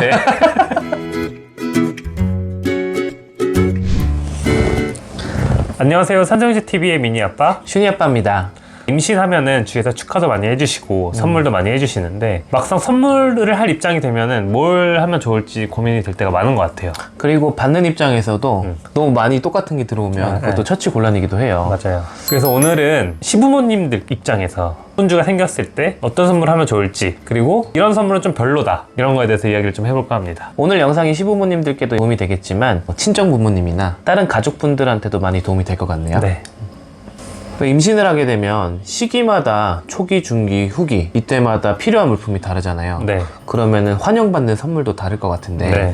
그럼 일단 임신 초기에는 어떤 선물이 좋을까요? 보통 이제 가족분들한테는 아주 초기부터 알리기는 쉽진 않습니다. 임신 초기에는 초기 유산도 많이 있고 해서 임신 8에서 10주 정도 됐을 때 아기 심장 뛰는 걸 확인했을 때 그때 양가 부모님께 알리는 경우가 많이 있어요. 보통은 그게 임신 2개월에서 3개월 사이잖아요. 그때가 제일 적절한 시기인 것 같다. 이제 가족분들이 알게 되니까 아마 이때 가장 축복을 많이 받으실 것 같아요. 그쵸, 뭐 이것저것 사주려고 막 하실 텐데. 네. 근데 사실 임신 초기에는 입덧이 시작되는 시기이고 당사자가 가장 심적으로도 좀 불안하고 스트레스도 많이 받을 시기여서 옆에서 자꾸 뭘 해주려고 그러면 더 힘들 수가 있어요. 귀찮기도 하고 안 그래도 지금 이제 몸에 변화가 좀 생기기 시작하고 스트레스 많이 받는데 주위에서 자꾸 막 몸에 좋다고 보양식 해다 주시고 뭐 잉어 평소에 한 번도 안 먹어본 그런 거 그런 게 너무 부담이 될 수 있다. 주위에서 진심 어린 축하해 주시는 거는 좋지만 과도한 축하나 선물은 조금 부담스러울 수 있겠다 생각이 좀 듭니다. 그러면 초기에 우리가 신경 써줘야 될 게 있다면 어떤 걸 배려해주면 더 좋을까요? 적당한 거리를 유지해 주는 게 좋을 것 같아요. 이제 집에서 좀 쉬게 해주는 거. 특히 이제 임신 초기인데 그때가 명절이거나 아니면 이제 가족 행사가 있다. 그러면은 제외를 좀 해주고 초기니까 당연히 좀 힘들겠구나. 올해는 좀 쉬어라. 그리고 정말 선물해 주신다면 네. 진짜 좋은 선물? 뭐가 있을까요? 조리원을 이때 예약하니까 너무 좋네. 너무 좋네. 여유가 되신다면 너무 좋네. 여유가 되신다면 네. 네, 조리원 정도. 조리원도 가격대가 그쵸. 다양하니까. 보통 이때 예약을 하죠. 네. 그리고 대부분 산모분들은 마음으로 정해 놓습니다. 슬쩍 얘기를 해주는 거죠. 조리원을 예약했니? 좋네요. 그러니까. 임신 초기에는 조리원 예약과 네. 축하와 집안일 빼주기 적당한 거리를 유지해주고 그런 게 네. 필요하다. 네. 생각만 해도 기쁘네요. 출산율 올라갈 것 같아. 자, 그럼 이제 배가 나오기 시작하는 임신 중기에는 네. 좀 티가 나기도 하고 필요한 물품이 더 생기잖아요. 그렇죠. 그래서 어떤 선물을 하면 좋을까요? 이제 중기가 되면은 주위에서 봐서도 임신했구나. 그리고 본인도 이제 배가 나오기 시작하니까 배 안에 아기가 크고 있구나. 이런 마음이 또 생기기 때문에 이제 여러 가지 신체적인 변화에 따른 선물이 좋을 것 같습니다. 근데 그 중에서 돈 주고 사기에 조금 고민이 되는 것? 그러니까 미니 엄마가 중기 됐을 때 제일 먼저 사준 거는 산모용 패량 벨트. 맞아요. 그거 필요해요. 혹시 차를 타고 출퇴근을 하시거나 차를 뭐 장시간 타야 되는 일이 있거나 할 때는 배가 나오기 시작하니까 벨트가 여기 지나갈 때 좀 위치를 좀 잡아주기도 하고 사고가 났을 때도 배에 충격이 좀 덜 가게 한다고 하더라고요. 저희도 쓰고 저희 물려받았죠. 네, 물려주고 되게 잘 썼어요. 그 병원 갈 때 차 타고 맞아요. 가니까. 그래서 그런 것도 좋을 것 같고 그 다음에 바디 필로우도 사실 되게 고민을 많이 했던 것 중에 하나였어요. 왜냐면 막상 당사자는 이걸 사면 과연 계속 쓸까? 생각보다 비싼 것도 되게 비싸거든요. 맞아, 생각보다 싸지 않아요. 근데 또 그렇다고 잘 때 쓰는 건데 아무거나 사기도 좀 어렵고 이제 좋은 걸 사자니 이거를 얘기 나면 안 쓰는 거 아니야? 이런 생각으로 잘 안 사게 되는데 이제 이런 거 선물해 주시면 좋을 것 같아요. 되게 좋아요. 되게 사실 지금도 되게 잘 쓰고. 그러니까. 생각해보면 옛날에 죽부인 같은 거 어른들 껴안고 잤잖아요. 그거랑 비슷해가지고. 맞아.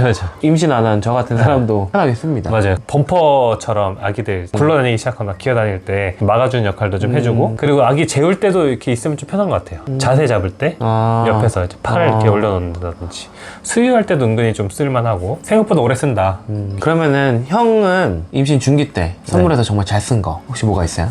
저는 다리 마사지 기계, 종아리 마사지 기계. 이때 다리가 좀 부으니까. 네. 특히 이제 미니 엄마가 다리가 잘 붙는 스타일이고 또 일을 앉아서 많이 하다 보니까 항상 퇴근하면 다리가 많이 부어 있었어요. 압박 스타킹을 신었는데도 많이 힘들어 해가지고 종아리 마사지 기계 좀 잘 썼던 것 같아요. 근데 사실 제일 좋은 건 남편이 손으로 마사지 해주는 거. 나중에 한번 이것도 한번 얘기를 해보면 좋을 것 같아요. 남편들이 그렇죠? 뭘 해주면 네. 좋은가? 근데 그거를 계속 해줄 수는 없으니까 혼자서 이제 있을 때도 있을 거 아니에요? 집에.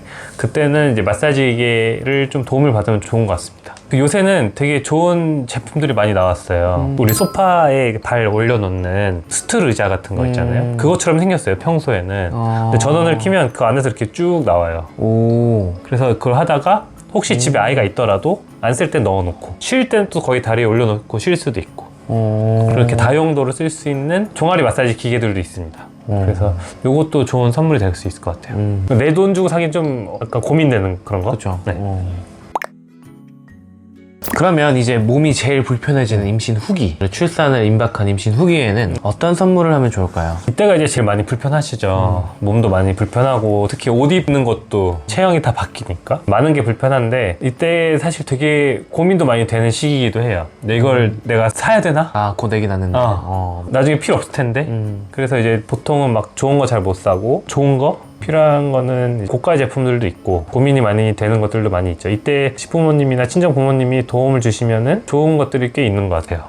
제 생각에 특히 이때 제일 주면 좋을 것 같은 거는 신발. 아, 그쵸. 네. 발 많이 아프고 네. 발목도 많이 아프고. 네. 그리고 배가 많이 나왔을 때 신발 신기가 쉽지 않잖아요. 아, 맞네. 네. 그래서 신발 쉽게 신을 수 있고 근데 이것도 생각보다 오래 써요. 나중에 아이 낳고 나서도 많이 씁니다. 좋은 신발은 뭐 애기 낳아서도 계속 쓰는 그렇죠. 거니까. 그리고 아기를 안고서도 아기를 잠깐 내려놓기가 좀 어려운 상황이 있을 수 있으니까 안 그렇게 편안하고 오래 쓸 수 있는 신발이 좋을 것 같고 그리고 이때 항상 우리가 미리 준비해야 된다고 항상 강조하시는 게 있잖아요. 카시트. 그래. 네. 카시트도 미리 사야 됩니다. 애기 낳기 전에 사야 돼요. 맞아요. 그래야 애기 낳고 분만병원에서 조리원에 가거나 아니면은 조리원에서 집에 갈 때 네. 이럴 때 차로 이동을 하니까 그때 카시트를 사용해야 돼요. 그래서 카시트는 출산 선물보다는 임신 중 선물로 맞아요. 네, 미리 구매를 하셔야 되는 거예요. 네. 근데 이제 카시트도 종류가 엄청 많잖아요. 많죠. 종류가 엄청 많은데 가장 중요한 게 뭐죠? 안전이죠. 그렇죠. 여러 가지 기능이 많은 것도 중요하지만 가장 안전한 걸로. 그래서 그런 거를 예비 엄마 아빠분들이랑 상의를 하셔가지고 본인 차에 잘 맞는 종류의 카시트로 이렇게 선물해 주시면 되게 좋을 것 같습니다. 그리고 저는 유모차도 좀 생각을 했어요. 유모차도 막상 태울 일은 며칠 없지만 뭐 병원에 갈 일도 있고 그쵸. 네. 요즘같이 날씨가 좋으면 또 잠깐 산책 나가기도 하고 은근히 그게 그 조립도 해야 되고 한번 세척도 해야 되고 할 일이 많이 있으니까 유모차 같은 것도 카시트 살 때 같이 사면은 좋을 것 같습니다. 보통 베이비 페어 가면 같이 볼 수 있으니까 네, 맞아요. 그렇게 많이 구경들 하시는데 이게 또 가격대가 좋은 것들은 꽤 비싸니까 비싸죠. 또 시부모님의 부모님 찬스로 네. 이게 선물 받으면 참 좋을 것 같네요.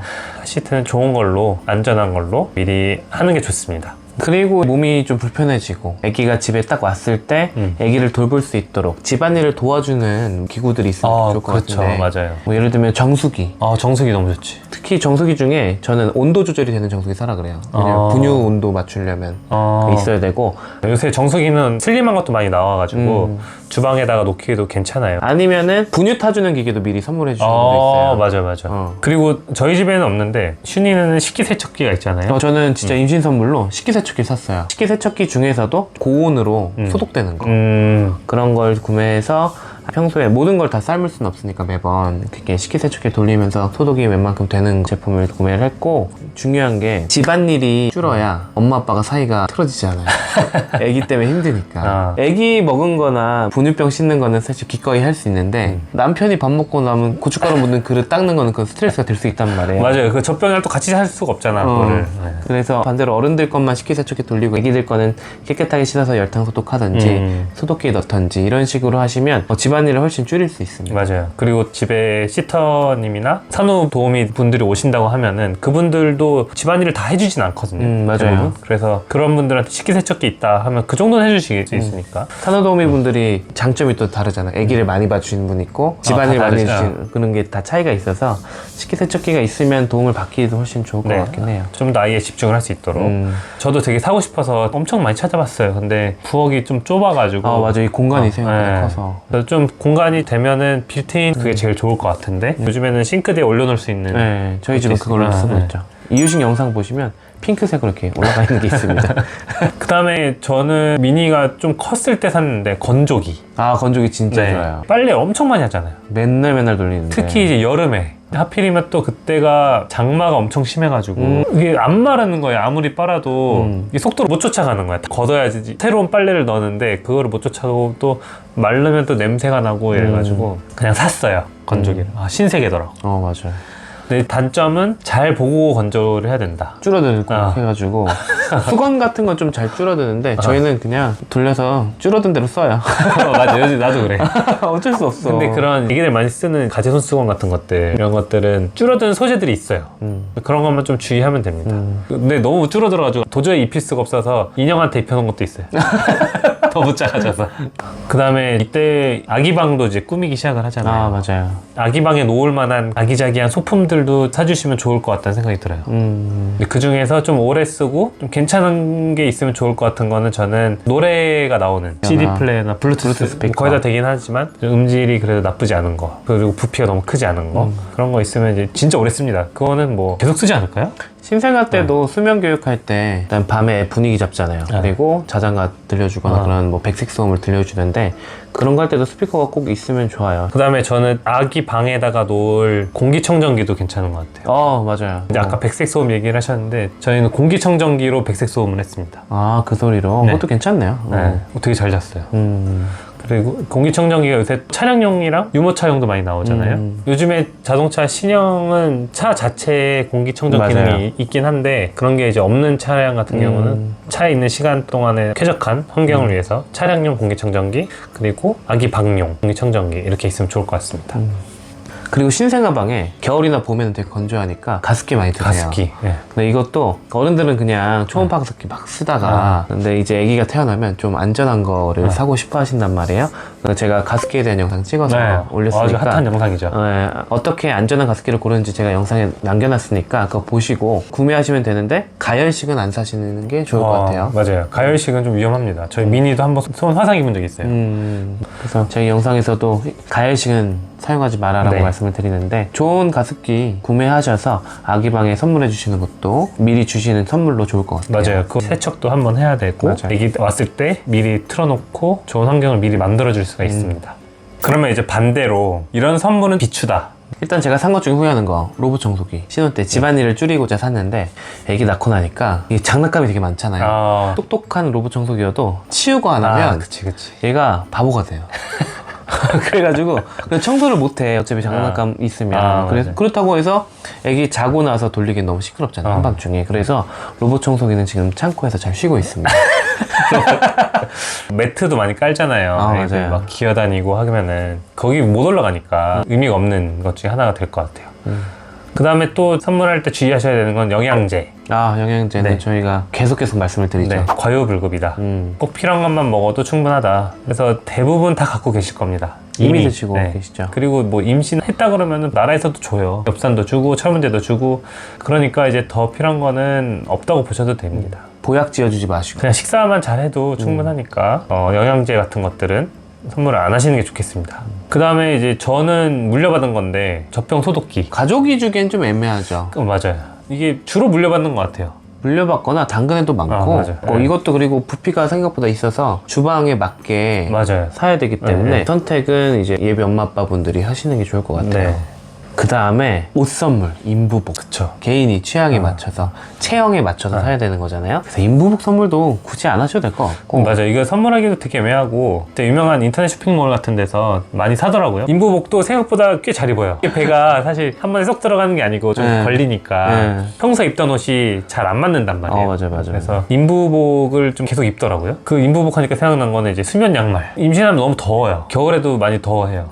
수면 양말은 크게 필요가 없을 수도 있고, 안 그래도 주위에서 많이 줍니다. 굳이 돈 주고 살 필요는 없을 것 같다. 그다음에 이제 또 선물 많이 해주시는 것 중에 하나가 육아 서적, 육아 관련된 서적, 육아법 이런 것들. 안 그래도 공부를 엄마 아빠가 많이 하는데 그러니까 이게 약간 잔소리처럼 들릴 수도 있고, 이렇게 한다더라. 걔는 이렇게 키워야 된다 이렇게. 이게 또 실제로 아기를 키우는 부모의 육아에 대한 철학이 있을 것이고, 부모님 세대들의 철학이 다를 수 있잖아요. 그렇죠. 이제 그런 차이에서 약간 갈등이 또 생길 수도 있으니까 육아 서적 같은 경우는 너무 좋은 책이 있다 그러면 그냥 카톡으로 추천. 저는 이 육아 서적 같은 경우는 할머니 할아버지가 아기를 봐주신다고 하면 공통된 육아 방식이 필요하잖아요. 그렇죠. 그때 같은 책을 읽어보자라고 선물이 아니라 우리가 이 책 읽었는데 괜찮아요, 한번 읽어보세요. 이렇게 거꾸로 그렇게 해야 엄마 아빠랑 할머니 할아버지의 육아 철학이 좀 통일이 될 것 같아요. 나중에 요것도 한번 영상을 찍어도 괜찮겠네요. 육아책 좋은 책 고르는 법이나 뭐 추천하는 것들. 네, 그런 것들은 저희가 한번 준비해 보도록 하겠습니다. 얘기한 대로 이렇게 일방적으로 누가 사서 막 선물하는 것이 아니고 실제로 육아에 담당하실 분들이 같이 보면 좋을, 공부를 어떻게 해야 되나 이런 것들도 좋은 내용일 것 같아요. 네. 그 다음에 이제 또 선물 많이 하시는 게 배가 많이 트니까 튼살 크림, 뭐 오일 이런 거. 사실 이거는 본인 피부에 따라 또 맞는 게 있고 안 맞는 게 있고 또 너무 많으면은 쓰기가 또 어렵단 말이에요. 맞아요. 그러니까 요것들도 막 선물하기 좀 그렇다. 그리고 이제 간혹 아로마 제품, 향, 마음이 편안해지라고. 심신의 안정을 위해. 그런 거 하시는 분들이 있는데 이게 아기 호흡기 안 좋을 수도 있거든요. 제품에 따라서. 그렇지. 그래서 이런 제품은 그냥 안 사시고 네. 집에 청소를 조금 도와주시는 게 나을 것 같아요. 맞아요. 그리고 또 임신 중에는 뭐 냄새에 대한 예민한 게 또 달라지니까 아로마 제품들도 주의하시는 게 좋겠습니다. 심신의 안정은 아로마 제품보단 참견을 하지 않는 거. 적당한 거리두기. 그게 더 좋을 것 같아요.